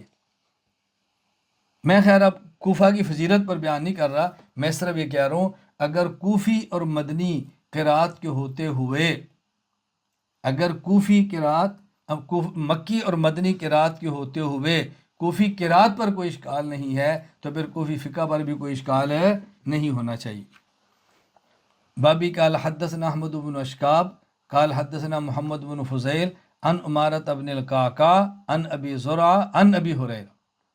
تو یہ 4 راوی احمد بن اشکاب، محمد فضیل، عمارہ اور ابی زرع یہ کوفہ کے ہیں اور ابو ہریرہ مدینہ کے ہیں۔ کوئی بھی اشکال نہیں کر رہا کہ امام بخاری رحمۃ اللہ آخری حدیث میں 5 راوی ہیں جن میں 4 کوفہ کے ہیں، تو امام بخاری نے کوفی راوی کیوں لیے ہیں؟ مدینہ منورہ سے سارے لے لیتا۔ اللہ میں بات سمجھنے کی توفیق عطا فرمائے۔ ایک سوال یہ کیا جاتا ہے کہ فقہ کے بارے میں کہا جاتا ہے کہ فقہ یہ حدیث کا مغز ہے، فقہ حدیث کا مغز ہے، اور فقہ کو حدیث کا مغز کہنا یہ حدیث کی توہین ہے۔ یہ ایسی ہے جیسے بادام ہے، ایک ہے بادام کا چھلکا اور ایک ہے بادام کا مغز۔ اصل مغز ہوتا ہے، چھلکا پھینک دیتے ہیں۔ تو منکرین فقہ اعتراض کرتے ہیں کہ تم نے فقہ کو حدیث کا مغز کیا کہ حدیث کو چھلکا کہہ دیے، اور عبارت یہ پیش کی جاتی ہے کہ علامہ علاء الدین محمد بن علی الحسکفی رحمہ اللہ وفات 1088 ہجری الدر المختار میں فرماتے ہیں ان الفقہ ہوا ثمرۃ الحدیث، تو یہ فقہ، یہ کہنا حدیث کی توہین ہے۔ میں بارہا کہتا ہوں یہ سارے اعتراضات کرنے والے عقل سے کورے ہیں اور علم سے دور ہیں، وگرنہ اعتراض کبھی نہ کرتے۔ دیکھیں وہ فرماتے ہیں فقہ ہوا ثمرۃ الحدیث، یہ نہیں فرمایا کہ یہ فقہ مغز ہے اور حدیث چھلکا ہے، چھلکے کو پھینک دو اور مغز کو لے لو۔ حضرت امام حسکفی فرمانا چاہتے ہیں کہ دیکھو حدیث پاک سے مقصود شریعت پر عمل کرنا ہے، اور وہ مسائل جو احادیث سے نکلتے ہیں اس کا نام فقہ ہے۔ تو حدیث سے جو مقصود تھا وہ تھا عمل کرنا، اور وہ مسائل فقیہ ہیں، تو مسائل فقیہ کو حدیث کے خلاف نہ کہو، یہ حدیث ہی کا نتیجہ کہو۔ جس طرح آدمی کسی درخت سے سیب کھاتا ہے تو سیب اس درخت کے خلاف نہیں ہوتا، سیب اگانے کا مقصد کیا ہوتا ہے کہ آدمی سیب کھائے۔ آم کے درخت لگانے کا مقصد کیا ہے کہ آم کھائے۔ اس کا معنی یہ تو نہیں ہوتا کہ آپ نے آم کھا لیے اور درخت کو آپ نے کاٹ دینا ہے۔ بھائی درخت کو تو رکھنا ہے تاکہ اور آم پیدا ہوں، درخت کو تو رکھنا ہے تاکہ اور سیب پیدا ہوں۔ وہ بیوقوف انسان ہوگا جو پھل لے کر درخت کو کاٹ دے۔ تو بھئی فقہ حدیث کا ثمرہ ہے، حدیث مبارک رہے گی تو اسے پھل نکلتے رہیں گے، حدیث مبارک چھوڑ دیں گے تو آپ پھل کہاں سے کھائیں گے؟ یہ بالکل ایسے ہی ہے جیسے رسول اکرم صلی اللہ علیہ وسلم کا ارشاد سنن ترمذی حدیث نمبر 3371 میں ہے۔ انس بن مالک رضی اللہ عنہ فرماتے ہیں کہ رسول اللہ صلی اللہ علیہ وسلم فرمایا الدعاء مخ العبادہ، کہ دعا عبادت کا مغز ہے۔ اب کوئی بندہ یہ کہے کہ دیکھو یہ رسول اکرم صلی اللہ علیہ وسلم نے دعا کو مغز قرار دے دیا علیہ باللہ اور نماز کی توہین فرما دی۔ اللہ کے نبی فرمانا چاہتے ہیں کہ عبادت سے مقصود ہے اللہ سے مانگنا، عبادت سے مقصود ہے اللہ کو، نماز عبادت ہے، نماز میں اللہ سے مانگو۔ وہ کون سی نماز ہے جس میں انسان اللہ سے مانگے ہی نہ؟ تو اس میں ترغیب دینی مقصود ہے اور سمجھانا مقصود ہے کہ عبادت سے مقصود کیا ہے۔ جس کا یہ معنی نہیں ہے کہ کوئی بندہ مانگنا شروع کر دے اور نماز کو چھوڑ دے، کیوں جی ہم نے مغز کو لے لیا، باقی نماز کی کیا ضرورت ہے۔ ایک معروف اعتراض یہ کیا جاتا ہے کہ آپ حضرات کہتے ہیں کہ فقہ حنفی، فقہ مالکی، فقہ شافعی، فقہ حنبلی، یہ چاروں فقہ برحق ہیں۔ تو جب چاروں فقہ برحق ہیں تو آپ ایک فقہ پر عمل کرنے کو ضروری کیوں قرار دیتے ہیں؟ آپ کہتے ہیں بھی ایک امام کی تقلید کرو، ایسا نہ کرو کبھی ایک کا مسئلہ، کبھی دوسرے کا مسئلہ، کبھی تیسرے کا مسئلہ، ایسا کیوں نہیں آپ کرنے دیتے؟ جب چاروں ائمہ کی فقہ ٹھیک ہے تو آدمی جس ملک میں جائے، جس امام کی فقہ اس پر عمل کر لے، آپ کیوں مجبور کرتے ہیں کہ ایک امام کی فقہ پر عمل کرے؟ بات اچھی طرح ذہن نشین فرما لیں۔ ہم کہتے ہیں یہ جو ہم کہتے ہیں کہ فقہ شخصی، ایک امام کی فقہ پر عمل کرو اور ایسا نہ کرو کبھی ایک امام کی فقہ، کبھی دوسرے کی، کبھی تیسرے کی، یہ بات ہم کیوں کہتے ہیں؟ یہ ہم اس شخص کے لیے کہتے ہیں کہ جو شخص وجوہ ترجیح اور دلائل سے واقف نہ ہو، جو دلائل ترجیح سے واقف ہو، اس کو چاہیے کہ دو ائمہ میں سے جس امام کے قول کو دلائل کی بنیاد پہ ترجیح دے اس پر عمل کرے۔ یعنی ایک امام کی بات کو چھوڑ کر دوسرے امام کی بات کو لینا اگر تو دلائل کی بنیاد پر ہے پھر تو کوئی اشکال نہیں ہے، اور اگر دلائل کی بنیاد پر نہیں ہے بلکہ خواہش نفس کی بنیاد پر ہے تو یہ ٹھیک نہیں ہے۔ جس طرح ایک مسئلے پر دو حدیثیں آ جائیں تو عمل کس حدیث پر کریں گے؟ اس حدیث پر عمل کریں گے جو آپ کے ہاں دونوں میں سے راجح ہوگی، اس پر عمل کریں گے نا۔ جو مرجوح ہے اس پر عمل نہیں کریں گے۔ ایک بندہ کہتا ہے جی یہ بھی تو حدیث ہی ہے نا، یہ بھی تو حدیث ہی ہے نا، اس میں فرق کیا ہو؟ ہم کہتے ہیں حدیث ہے لیکن پہلے دور کی ہے، یہ حدیث ہے بعد کے دور کی ہے، اس حدیث کے مقابلے میں دوسری حدیث موجود ہے۔ تو جو وجوہ ترجیح کو جانتا ہے وہ جس امام کی فقہ پر چاہے عمل کر لے، اور جو وجوہ ترجیح کو نہیں جانتا وہ خواہش کا بندہ نہ بنے، کبھی کسی امام کی بات پر، کبھی کسی امام کی بات پر، اس کے لیے مشکلات پیدا ہوں گی۔ ایک سوال یہ کیا جاتا ہے کہ صحیح بخاری حدیث نمبر 4432 صحابہ کرام رضی اللہ تعالی عنہم کا جملہ موجود ہے، حسبنا کتاب اللہ، ہمیں اللہ کی کتاب کافی ہے۔ تو جب اللہ کی کتاب کافی ہے تو اس کے باوجود آپ فقہ کو ضروری کیوں قرار دیتے ہیں؟ صحابہ کہتے تھے ہمیں کافی ہے، آپ کہتے ہیں فقہ بھی ضروری ہے۔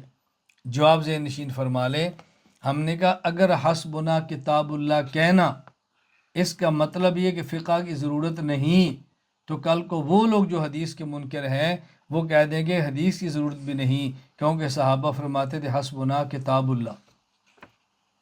تو ہم ان سے پوچھیں گے کہ جو لوگ کہتے ہیں حدیث کی ضرورت نہیں، بھئی دلیل، وہ کہتے ہیں صحابہ نے فرمایا حسبنا کتاب اللہ، تو ہم کہیں گے صحابہ کا یہ جملہ حسبنا کتاب اللہ یہ قرآن سے ثابت ہے یا حدیث سے؟ یہ حدیث سے، تو پھر مان لو نا حدیث کی ضرورت ہے۔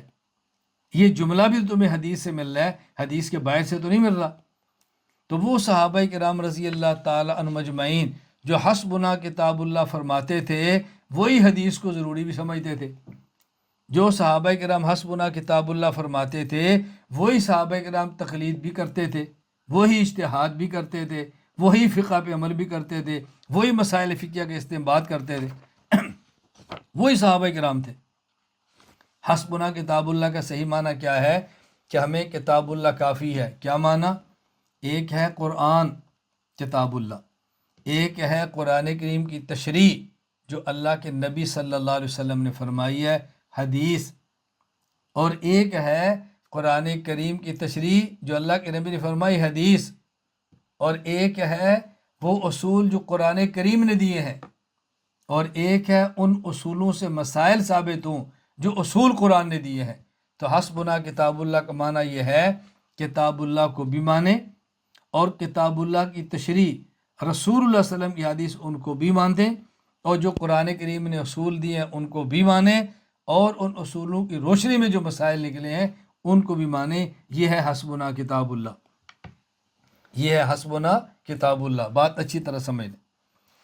ایک سوال یہ کیا جاتا ہے کہ حدیث پاک قرآن کریم کی آیت سورۃ المائدہ آیت نمبر 3 الیوم اکملت لکم دینکم واتممت علیکم نعمتی ورضیت لکم الاسلام دینا، یہ اس کے خلاف ہے۔ جب اللہ نے اعلان فرما دیا آج ہم نے تمہارے لیے تمہارا دین مکمل کر دیا، ہم نے تمہارے اوپر اپنی نعمت کو پورا کر دیا، اور ہم نے تمہارے لیے دین کو بطور اسلام کو کافی کر لیا، پسند کر لیا، تو بتائیں اس وقت تو فقہ حنفی شافعی مالکی نہیں تھی، یہ تو بات کی چیزیں، تو یہ تو دین کے کامل ہونے کے خلاف ہے۔ جب یہ دین کامل ہوا تو تب یہ فقہ موجود نہیں تھی، تو یہ دین کے کمال کے خلاف ہے کہ ہم ان فقوں کو مانیں۔ اچھی طرح جواب ذہن نشین فرما لے، الجھن میں نہیں رہنا۔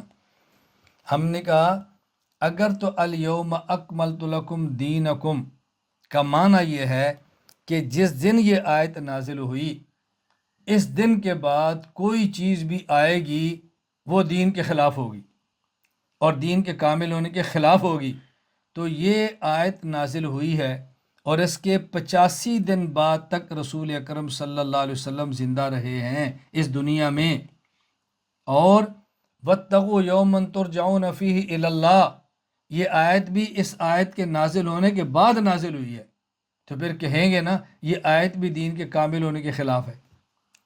85 دن میں رسول اکرم صلی اللہ علیہ وسلم نے جو ارشادات فرمائے، جو آپ نے اعمال فرمائے، جو احادیث ہیں، تو پھر وہ بھی اس آیت کے خلاف ہوں گی نا۔ یہ آیت تو آخری ہوگی، اس کے بعد قرآن اترا تو وہ بھی پھر اس کے خلاف ہوگا، اس کے بعد حدیثیں وہ بھی اس کے خلاف ہوں گی، تو لوگ کہتے ہیں نہیں اس کا معنی یہ نہیں ہے۔ ہم نے کہا نا جس طرح اس کا معنی یہ نہیں ہے نا، اس کا معنی یہ بھی نہیں ہے جو آپ کر رہے ہیں۔ اس آیت کا مطلب یہ ہے، اللہ تعالیٰ نے بتا دیا آج ہم نے اب تمہارے لیے تمہارا دین کامل کر دیا۔ کیا مطلب؟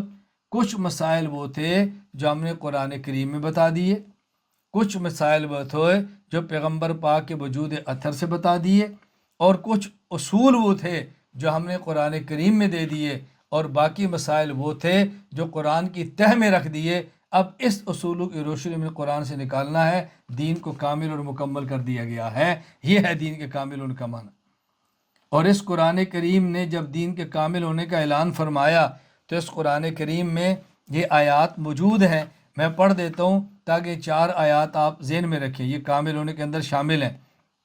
نمبر 1 سورہ اعراف آیت نمبر 3، اتبعوا ما انزل الیکم من ربکم، جو قرآن تمہارے رب کی طرف تم پر نازل کیا گیا اس قرآن کو مانو.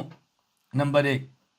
نمبر 2 سورۃ النساء آیت نمبر 64، وما ارسلنا من رسول الا لیطاع باذن اللہ، رسول کی بات مانو.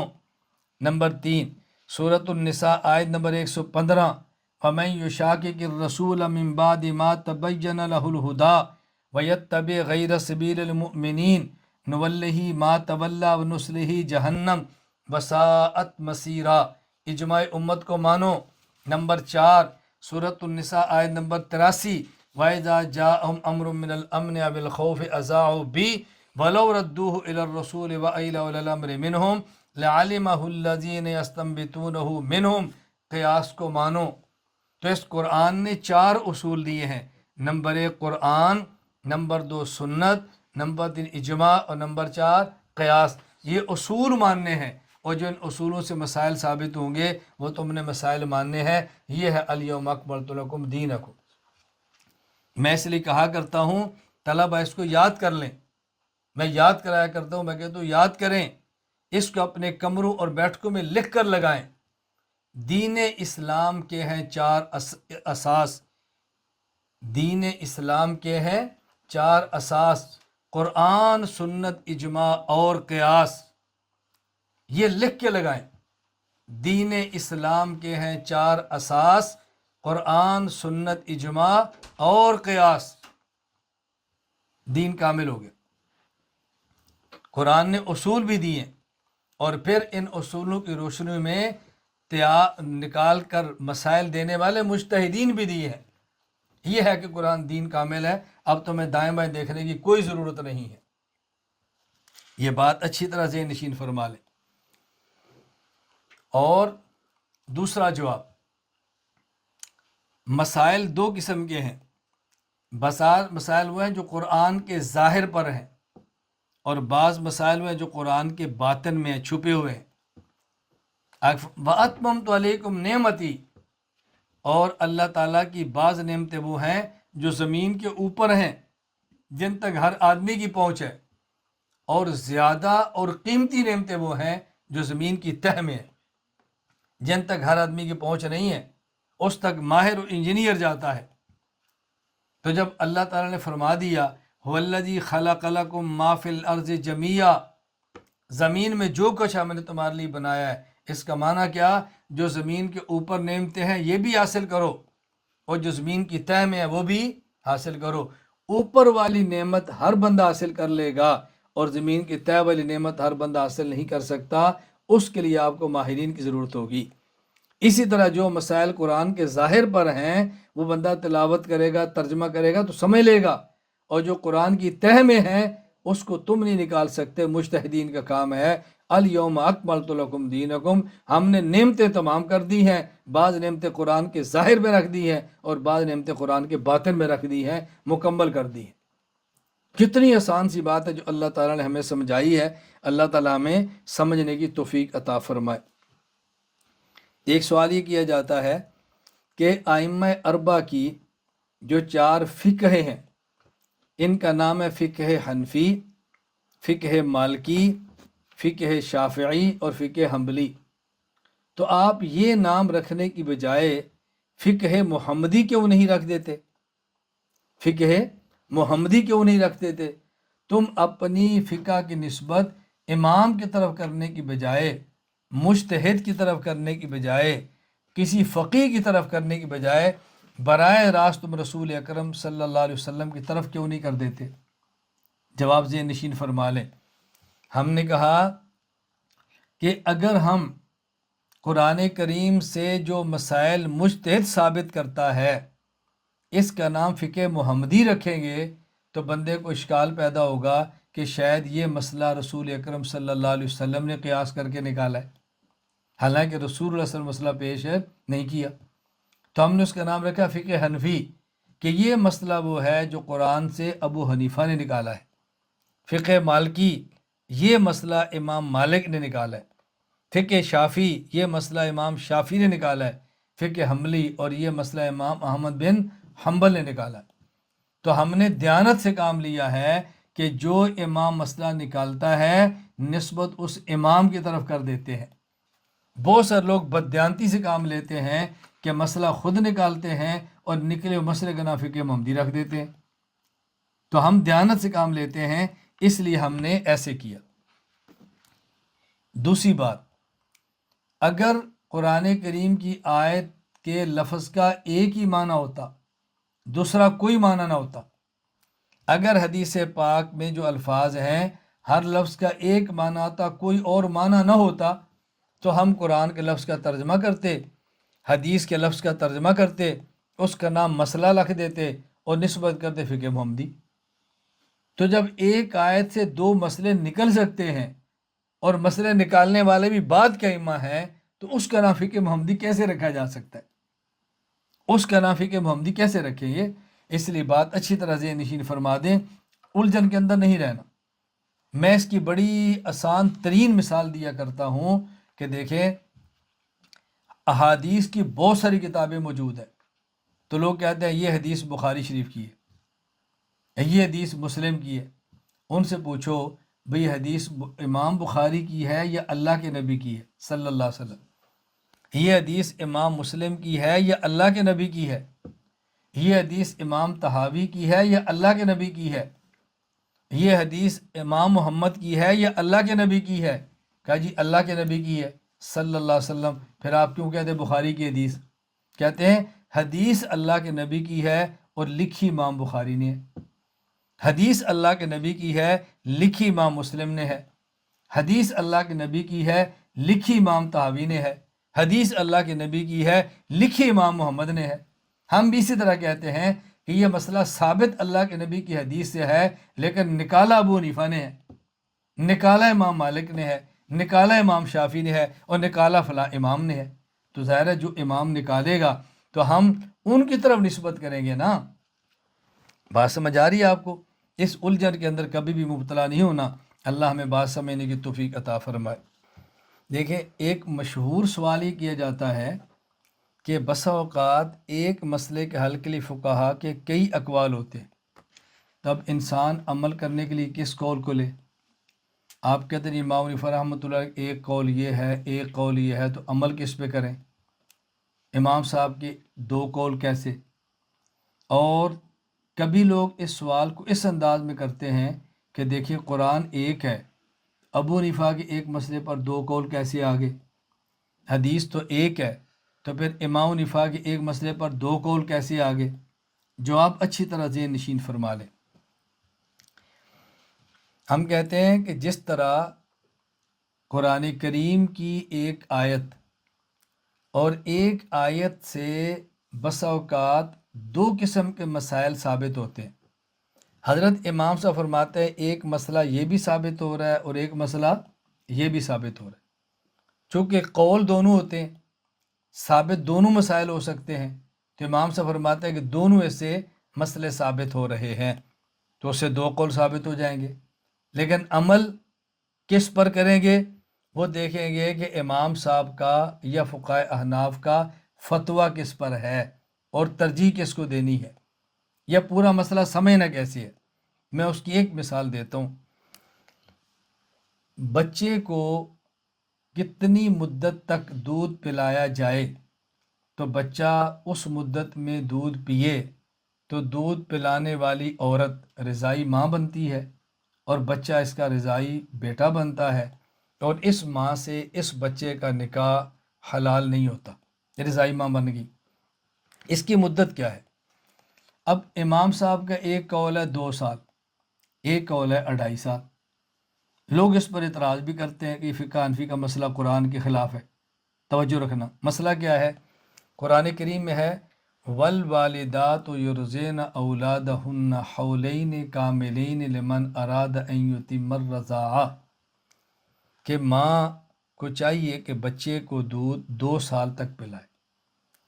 جو دودھ پلانے کی مدت کو مکمل کرنا چاہے۔ اب اس سے معلوم ہوتا ہے کہ دودھ پلانے کی مدت 2 سال ہے۔ اس کے آگے اللہ تعالیٰ فرماتے ہیں فَإِنْ أَرَادَا فِصَالًا عَنْ تَرَاضٍ، اگر فَإِنْ أَرَادَا، فَإِنْ یہ فا ہے، آگے ان ہے، پھر اگر ماں اور باپ دونوں بچے کا دودھ آپس کی رضامندی اور مشورے سے چھڑانا چاہیں فلا جناح علیہما، تو کوئی حرج نہیں۔ سوال یہ ہے کہ جب مدت ہی 2 سال ہے، 2 سال کے بعد دودھ پلانے کی گنجائش ہی نہیں ہے، تو پھر قرآن یہ کیوں کہتا ہے کہ اگر چھڑانا چاہیں تو حرج نہیں ہے؟ اب یہ قرآن کریم کا طرز یہ بتا رہا ہے کہ 2 سال سے زائد کی گنجائش موجود ہے۔ بات سمجھ لیں ایک۔ اچھا دوسرا دیکھیں، قرآن کریم میں ہے وَوَصَّيْنَا الْإِنسَانَ بِوَالِدَيْهِ إِحْسَانًا حَمَلَتْهُ أُمُّهُ كُرْهًا وَوَضَعَتْهُ كُرْهًا وَحَمْلُهُ وَفِصَالُهُ 30 شهرًا، کہ ہم نے وَوَصَّيْنَا الْإِنسَانَ بِوَالِدَيْهِ، ہم نے، اللہ فرماتے ہیں کہ ہم نے حکم دیا انسان کو کہ ماں اور باپ کے ساتھ اچھا سلوک کرے۔ آگے جو ماں کی بات کی ہے وہ کیا فرمائے؟ حملت امہ کرہا، اس کی ماں بچے کو پیٹ میں رکھتی ہے اور بڑی تکلیف اٹھاتی ہے۔ ووضعتہ کرہا، پھر بچہ پیدا ہوتا ہے تو ماں بڑی تکلیف اٹھاتی ہے۔ آگے فرمایا وحملہ وفصالہ 30 شہرا، ماں کا اس بچے کو اٹھانا اور ماں کا اس بچے کو دودھ پلا کے چھڑانا، اس کی مدت ہے 30 شہرا، کتنے؟ 30 مہینے۔ اب 30 مہینے کے بنتے ہیں 2.5 سال، 30 مہینے کے بنتے ہیں 2.5 سال۔ اب اچھی طرح بات سمجھیں، ایک ہے مدت حمل کی اور ایک ہے دودھ پلا کر دودھ چھڑانے کی۔ کم از کم جو حمل ہے، حمل کی مدت ہے وہ 6 ماہ ہے، یعنی جلدی سے جلدی اگر بچہ پیدا ہو تو 6 ماہ میں پیدا ہو سکتا ہے۔ اقل مدت حمل یہ کتنی ہے؟ 6 ماہ۔ اب بات توجہ سے سمجھنا، قرآن کریم میں وَحَمْلُهُ وَفِصَالُهُ 30 شہر، اور پیچھے کیا فرمایا؟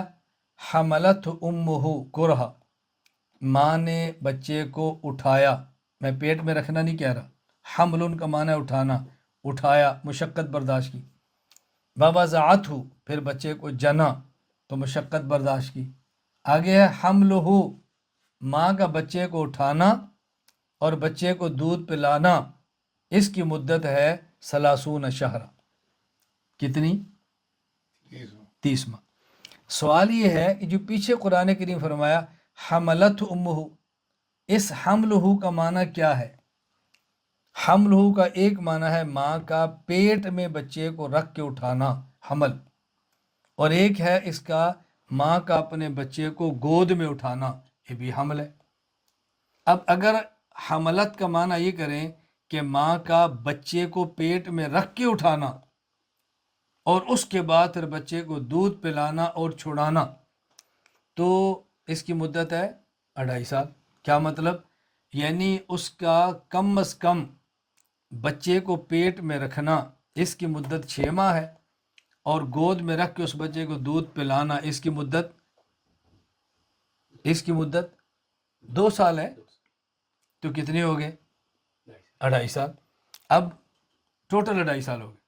اچھا، اور اگر اس کا معنی اور کریں، وہ حملت امہ کرہا، بچے کو ماں نے جنا اور گود میں رکھا اور اس کو دودھ پلایا، اور مدت کتنی؟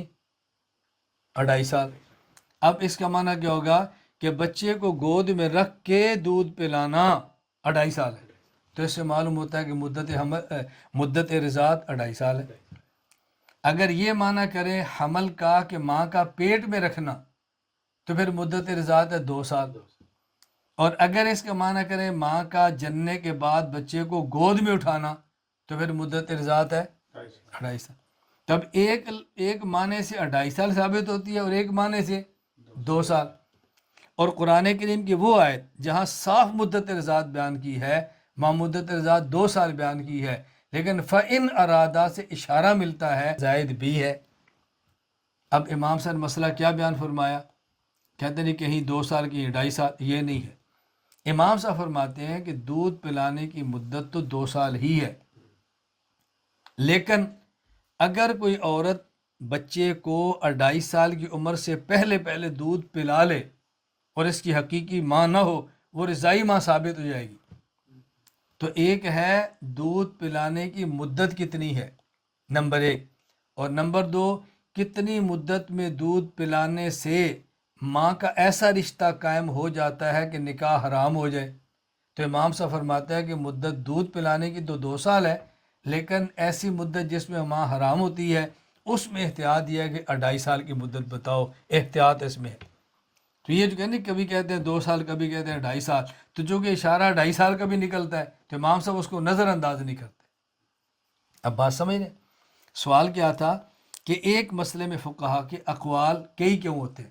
تو میں نے کہا بس اوقات نص سے اشارے 2 نکلتے ہیں، تو امام فرماتے ہیں یہ بھی ہو سکتا ہے، یہ بھی ہو سکتا ہے۔ اب مسئلہ کیا ہے کہ امام فرماتا ہے فَإِنْ ارادہ سے 2 سال سے زائد کا اشارہ نکلتا ہے، لیکن میں ترجیح 2 سال کو دیتا ہوں، لیکن 2.5 سال کی مدت میں احتیاطاً عمل کرتا ہوں۔ اگر اس دوران کو دودھ پلا دے تو نکاح ایسی ماں کے ساتھ نہ کرے۔ فَإِنْ ارادہ اچھا، اس کی اب مثال سمجھیں کہ جی ایک مسئلے پر 2 قول کہتے ہیں۔ اگر کوئی بندہ آپ سے پوچھ لے کہ جی ایک ہی مسئلے پر رسول اکرم صلی اللہ علیہ وسلم کی 2 حدیثیں کیوں ہیں، تو آپ کہیں گے کہ جی ایک پہلے دور کی تھی، ایک بعد کے دور کی تھی۔ پہلے دور کی منسوخ ہے، دوسرے دور کی ناسخ ہے۔ جی 2 حدیثیں کیوں ہیں؟ اس کے لیے آپ نے یہ بات فرمائی، اس کے لیے آپ نے یہ بات فرمائی۔ اس پر میں تفصیل سے بات کر چکا ہوں پہلے رسول حدیث میں۔ اب بات اچھی طرح ذہن نشین فرما لیں۔ ہم کہتے ہیں جس طرح ایک مسئلے پر 2 حدیثیں آ جائیں تو مرجو پر عمل نہیں کرتے، راجح پر کرتے ہیں، اسی طرح ایک مسئلے پر امام کے 2 قول آ جائیں تو عمل مفتہ بھی پر کرتے ہیں، غیر مفتہ بھی پر نہیں کرتے۔ مفتہ بھی اور غیر مفتہ بھی کا معنی کیا ہوتا ہے؟ جس پر فتویٰ ہو اس کو مفتہ بھی کہتے ہیں، اور جس پر فتویٰ نہ اس کو غیر مفتہ بھی کہتے ہیں۔ تو یہ نہیں دیکھا جاتا کہ امام صاحب کے 2 قول ہیں کہ نہیں، بلکہ یہ دیکھا جاتا ہے کہ اس پر فتویٰ بھی ہے یا فتویٰ نہیں۔ یہ اچھی طرح بات نشین فرمائیں۔ مجھے اس پر ایک مختصر سا واقعہ یاد آیا کہ رئیس المناظرین حجت اللہ فی الارض مولانا محمد امین اکاڑوی رحمہ اللہ تعالی ایک بار پیر آف جھنڈو بدیع الدین غیر مقلد تھے، ان سے مناظرے کے لیے سندھ تشریف لے گئے۔ تو حضرت فرماتے ہیں کہ میں تو پنجاب سے گیا تھا، تو میرے پاس تو کتابیں تھی نہیں، وہ پورا ٹرک کتابوں کو اٹھا کے لے آیا اور پیچھے سے ٹرک کھول دیا، تو سندھی جو عالم نہیں تھے، سادے تھے، بہت پریشان ہوئے۔ تو حضرت نے فرمایا پریشان ہونے کی ضرورت نہیں ہے، اپنے موضوع پر اس میں ایک کتاب بھی موجود نہیں ہے، آپ اس سے نہ پریشان ہو۔ میں بڑی مختصر سی بات سنا دوں۔ خیر حضرت فرماتے ہیں کہ ہماری شرائط لکھی جا رہی تھی، تو مسئلہ تھا امام کے پیچھے فاتحہ پڑھنی ہے کہ نہیں، اس پر شرائط لکھی جا رہی تھی۔ تو کہتے ہیں وہ پیر آف جھنڈو نے کہا کہ دلیل میں قرآن، حدیث اور فقہا کے قول پیش کریں گے۔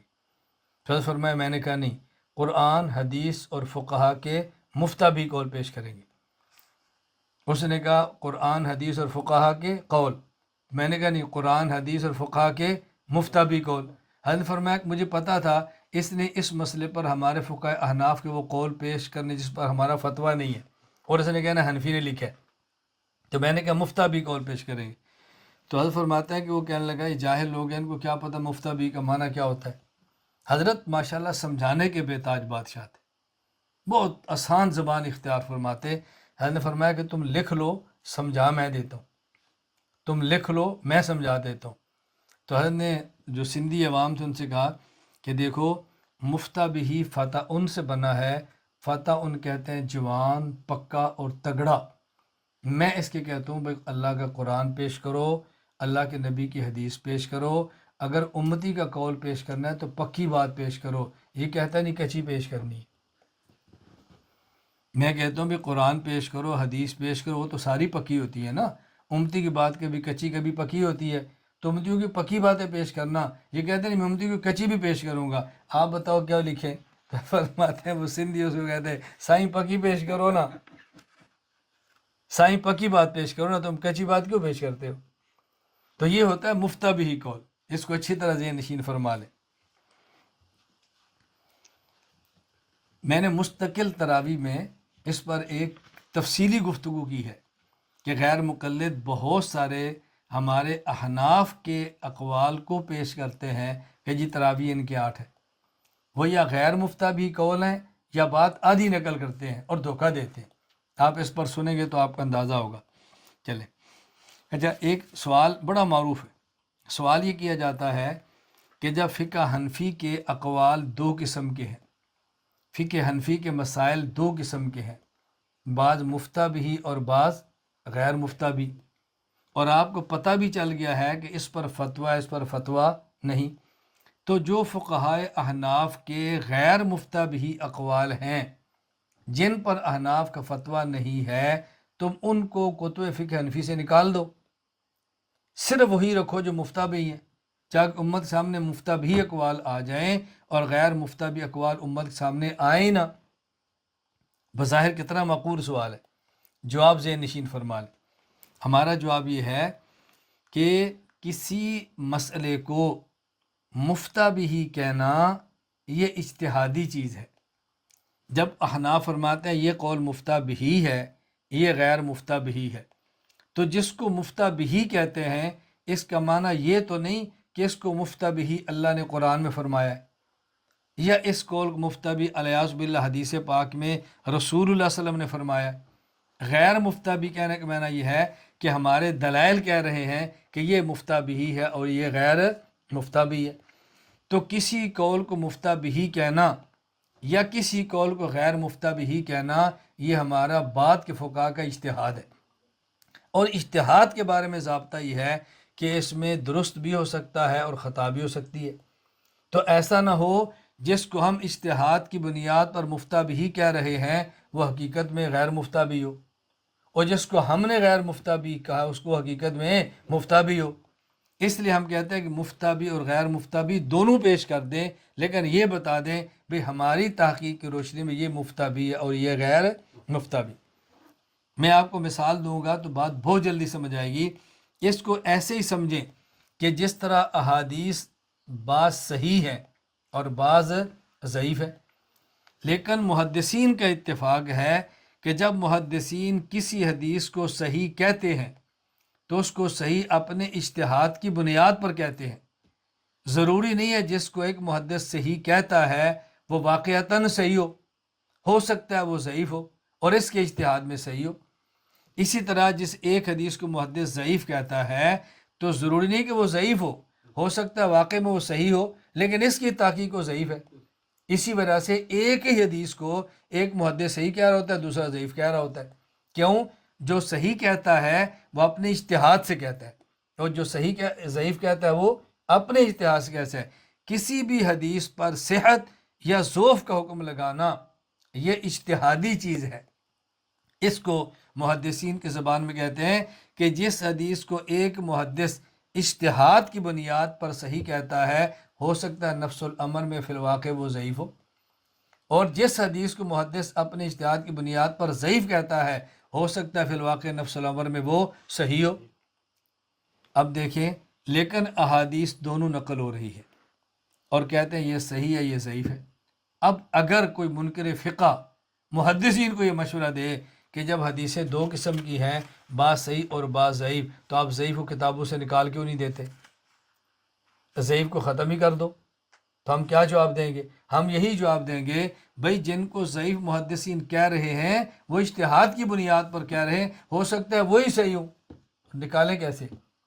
تو جس طرح احادیث صحیح بھی ہیں احادیث ضعیف بھی ہیں، صحیح اور ضعیف نقل دونوں ہوتی رہیں گی اور ساتھ محدثین بتاتے رہیں گے کہ یہ محدثین کے اجتہاد کے مطابق صحیح ہے اور یہ ضعیف ہے۔ اسی طرح دونوں قسم کے اقوال نقل ہوتے رہیں گے، دونوں مسائل لکھے جاتے رہیں گے، لیکن وضاحت کی جاتی رہے گی کہ یہ مسئلہ مفتہ بھی ہے اور یہ مسئلہ غیر مفتہ بھی ہے، لیکن نکالیں گے نہیں کیونکہ جس کو اجتہاد کی بنیاد پر غیر مفتہ بھی کہا، ہو سکتا ہے فی الواقع وہ مفتہ بھی ہو، اور جس کو اجتہاد کی بنیاد پر مفتہ بھی کا ہو سکتا ہے پھر واقع وہی غیر مفتہ بھی، تو نکالیں گے اس کو کیسے؟ ایک بڑا معروف سوال کیا جاتا ہے اور بظاہر منکرین فقہ کے یہاں بڑا وزنی سوال ہے۔ سوال کیا ہے؟ کہتے ہیں علامہ علاء الدین محمد بن علی بن محمد الحسکفی رحمہ اللہ، وفات 1088 ہجری، الدر المختار مقدمۃ الکتاب میں لکھتے ہیں فلانت ربنا آداد رمل علی من رد قول ابی حنیفہ رحمہ اللہ، کہ جو شخص امام ابو حنیفہ کے قول کو رد کرے اس کے اوپر ہمارے خدا کی ریت کے ذروں کے برابر لعنت برسے۔ کہتے ہیں یہ تم نے وہ بات کی ہے، امام مالک امام ابو حنیفہ کا قول نہیں مانتے، امام شافعی نہیں مانتے، امام احمد بن حنبل نہیں مانتے، خود امام ابو یوسف نہیں مانتے، خود امام محمد نہیں مانتے، میں ان کی باتیں نقل کروں۔ وہ کہتے ہیں پھر دنیا کے وہ تمام فقہا جن کو تم جنتی کہتے ہو، وہ تمام فقہا جن کو تم مجتہد کہتے ہو اور جن کو تم اہل سنت کہتے ہو، اور وہ ابو حنیفہ کی اگر بات نہیں مانتے، وہ تمام پھر حاشا وکلا اس شعر کے مطابق اس کے مستحق ہوں گے۔ تو تم نے کتنی سخت بات کی ہے، تم ادھر یہ بات کہتے ہو کہ امام اجتہاد کرتا ہے اور اس میں خطا کا احتمال بھی ہے۔ جب خطا کا احتمال ہے تو اس کی بات کو نہ ماننے والا لعنتی کیسے ہوگا؟ لہٰذا یہ بات غلط ہے۔ اچھی طرح بات ذہن نشین فرما لیں اور جواب نوٹ کر لیں۔ ہم نے کہا امام ابو حنیفہ رحمہ اللہ کے قول کو رد کرنے والا رد کیوں کر رہا ہے؟ اگر وہ رد اس بنیاد پہ کرتا ہے کہ اس کے پاس دلیل ہے اور وہ کہتا ہے میں دلیل کی بنیاد پر امام حنیفہ کی بات نہیں مانتا، ان کے خلاف مسئلے پر میرے پاس دلیل موجود ہے، اس کو حق حاصل ہے، کوئی اعتراض نہیں۔ اور کوئی بندہ امام صاحب کے مخالفت اس لیے کرتا ہے کہ مجتہد ہیں اور میں مجتہد کی بات نہیں مانتا، تو وہ تو اللہ کے نبی کی بات نہیں مانتا۔ اجتہاد کی بات تو قرآن کرتا ہے، اجتہاد کی بات تو اللہ کے نبی فرماتے ہیں، تو مجتہد کے اجتہاد کا انکار کر دینا یہ تو رسول اکرم صلی اللہ علیہ وسلم کی حدیثوں کا انکار کرنا ہے، تو پیغمبر پاک کی حدیث کا انکار کرنے والا لعنتی کیسے نہیں ہوگا؟ بات اچھی طرح سمجھ لیں۔ ایک یہ ہے کہ کوئی بندہ امام ابو حنیفہ کے کسی مسئلے کو قبول نہ کرے دلیل کی بنیاد پر، یہ بات الگ ہے، اور یہ کہ امام ابو حنیفہ کی بات کو قبول نہ کرے اس لیے کہ میں اجتہاد کو نہیں مانتا، میں فقہ کو نہیں مانتا، شریعت میں اجتہاد نہیں ہے، میں مجتہد کی بات کیوں مانوں؟ وہ تو حدیث کا انکار کر رہا ہے، وہ تو قرآنی آیات کا انکار کر رہا ہے۔ تو لعنت اس شخص پر نہیں ہے جو امام صاحب کی بات کو دلیل کی بنیاد پر نہ مانے، یہ اس پر ہے جو اجتہاد سے ضد اور عناد رکھ کے اجتہاد کا انکار کرے اور اس لیے امام صاحب کی بات نہ مانے۔ دونوں میں زمین و آسمان کا فرق ہے، اور فرق کرنا سیکھیں۔ سوال ایک بہت معروف، دیکھیں میں علمی اور ہر قسم کے سوال آپ کی خدمت میں پیش کر رہا ہوں۔ ایک معروف سوال ہے، سوال کیا ہے؟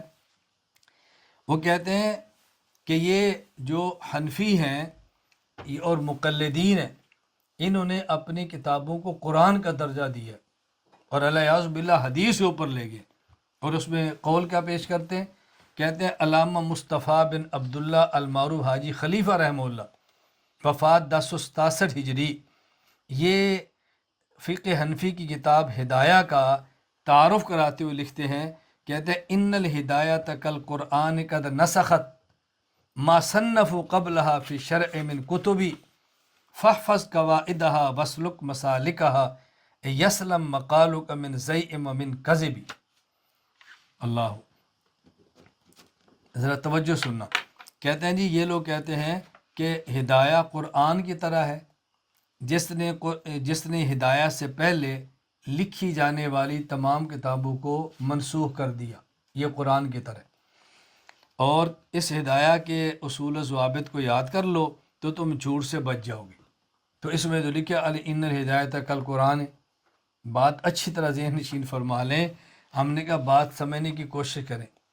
یہ جو کہا ان الہدایۃ کل قرآن ہے، ہدایہ قرآن کی طرح ہے، یعنی ہدایہ کو تشبیہ قرآن سے دی ہے، تو مشبہ اور مشبہ بہ میں وجہ تشبیہ یکساں ہوتی ہے۔ یہ نہیں ہوتا کہ ساری چیزوں کے اندر مشبہ بھی کے اندر تشبیہ ہو. جس طرح کہا جائے کہ فلاں بندہ شیر کی طرح ہے، فلاں بندہ شیر کی طرح ہے. کوئی بندہ کہہ دے او جی توہین کر دی ہے، وہ کہتے ہیں اس کی تو دم ہے، وہ کہتے ہیں اس کا تو حرام ہے، وہ کہتے ہیں تو درندہ ہے، وہ کہتے ہیں تو دھاڑتا ہے. بھائی ہم نے کہا دھاڑتا ہے تو ہم نے کہا نہیں تھا وہ شیر کی طرح ہے. تو شیر دھاڑتا ہے تو یہ بھی دھاڑتا ہوگا نا، شیر درندہ ہے تو یہ بھی درندہ ہوگا نا. دیکھو تم نے توہین کر دی ہے. ہم نے کہا بھی ہم نے توہین نہیں کی. یہ جو کہا نا کہ فلاں بندہ شیر کی طرح ہے، اس کا معنی یہ تھا کہ جس طرح شیر دلیر ہے یہ بھی دلیر ہے. تو وجہ تشبیہ جو مشبہ بہی کے اندر ہے وہی مشبہ کے اندر ہوتی ہے. معنی یہ ہوتا ہے فلاں بندہ شیر کی طرح ہے یعنی دلیر ہے. یہ ان الہدایت کل قرآن، یہ جو کہ ہدایہ قرآن کی طرح ہے. آگے خود وضاحت کی ہے قد نسخت ما صنف قبل فی الشرع من کتبی فاحفظ قواعدها وسلک مسالکها یسلم مقالک من زیع و من کذبی. کہتے ہیں جس طرح قرآن کریم آیا تو اس کے آنے کے بعد باقی پہلی کتاب نہیں رہی. ہدایہ کے آنے کے بعد جو اس سے پہلے کتاب فقہ کی لکھی گئی ہیں اس کی ضرورت نہیں رہتی. تو ہدایہ نے باقی کتابوں سے بے نیاز کر دیا ہے. یہ نہیں ہے کہ ہدایہ قرآن کی طرف باقی حدیث کی کتابیں منسوخ ہو گئی ہیں. دونوں میں فرق سمجھنے کرنے کی کوشش کریں. اللہ تعالیٰ ہمیں بات سمجھنے کی توفیق عطا فرمائے. اللہ ہمیں اور آپ سب کو اپنے مذہب، اپنے مسلک، اپنے دین کی حفاظت کرنے کی توفیق عطا فرمائے. باقی انشاءاللہ آئندہ اگلی مجلس میں مزید سوالات کے میں جواب دوں گا. میں نے پہلے بھی تمام طلباء سے کہا تھا اور آج پھر کہتا ہوں، کسی کے پاس کوئی سوال موجود ہو وہ سوال لکھ کر بھیج دے. کل کی نشست میں تفصیل کے ساتھ انشاءاللہ جوابات دیے جائیں گے. اللہ مجھے اور آپ سب کو اعتدال، اخلاص اور دلائل کے ساتھ دین کی مقبول خدمت کرنے کی توفیق عطا فرمائے.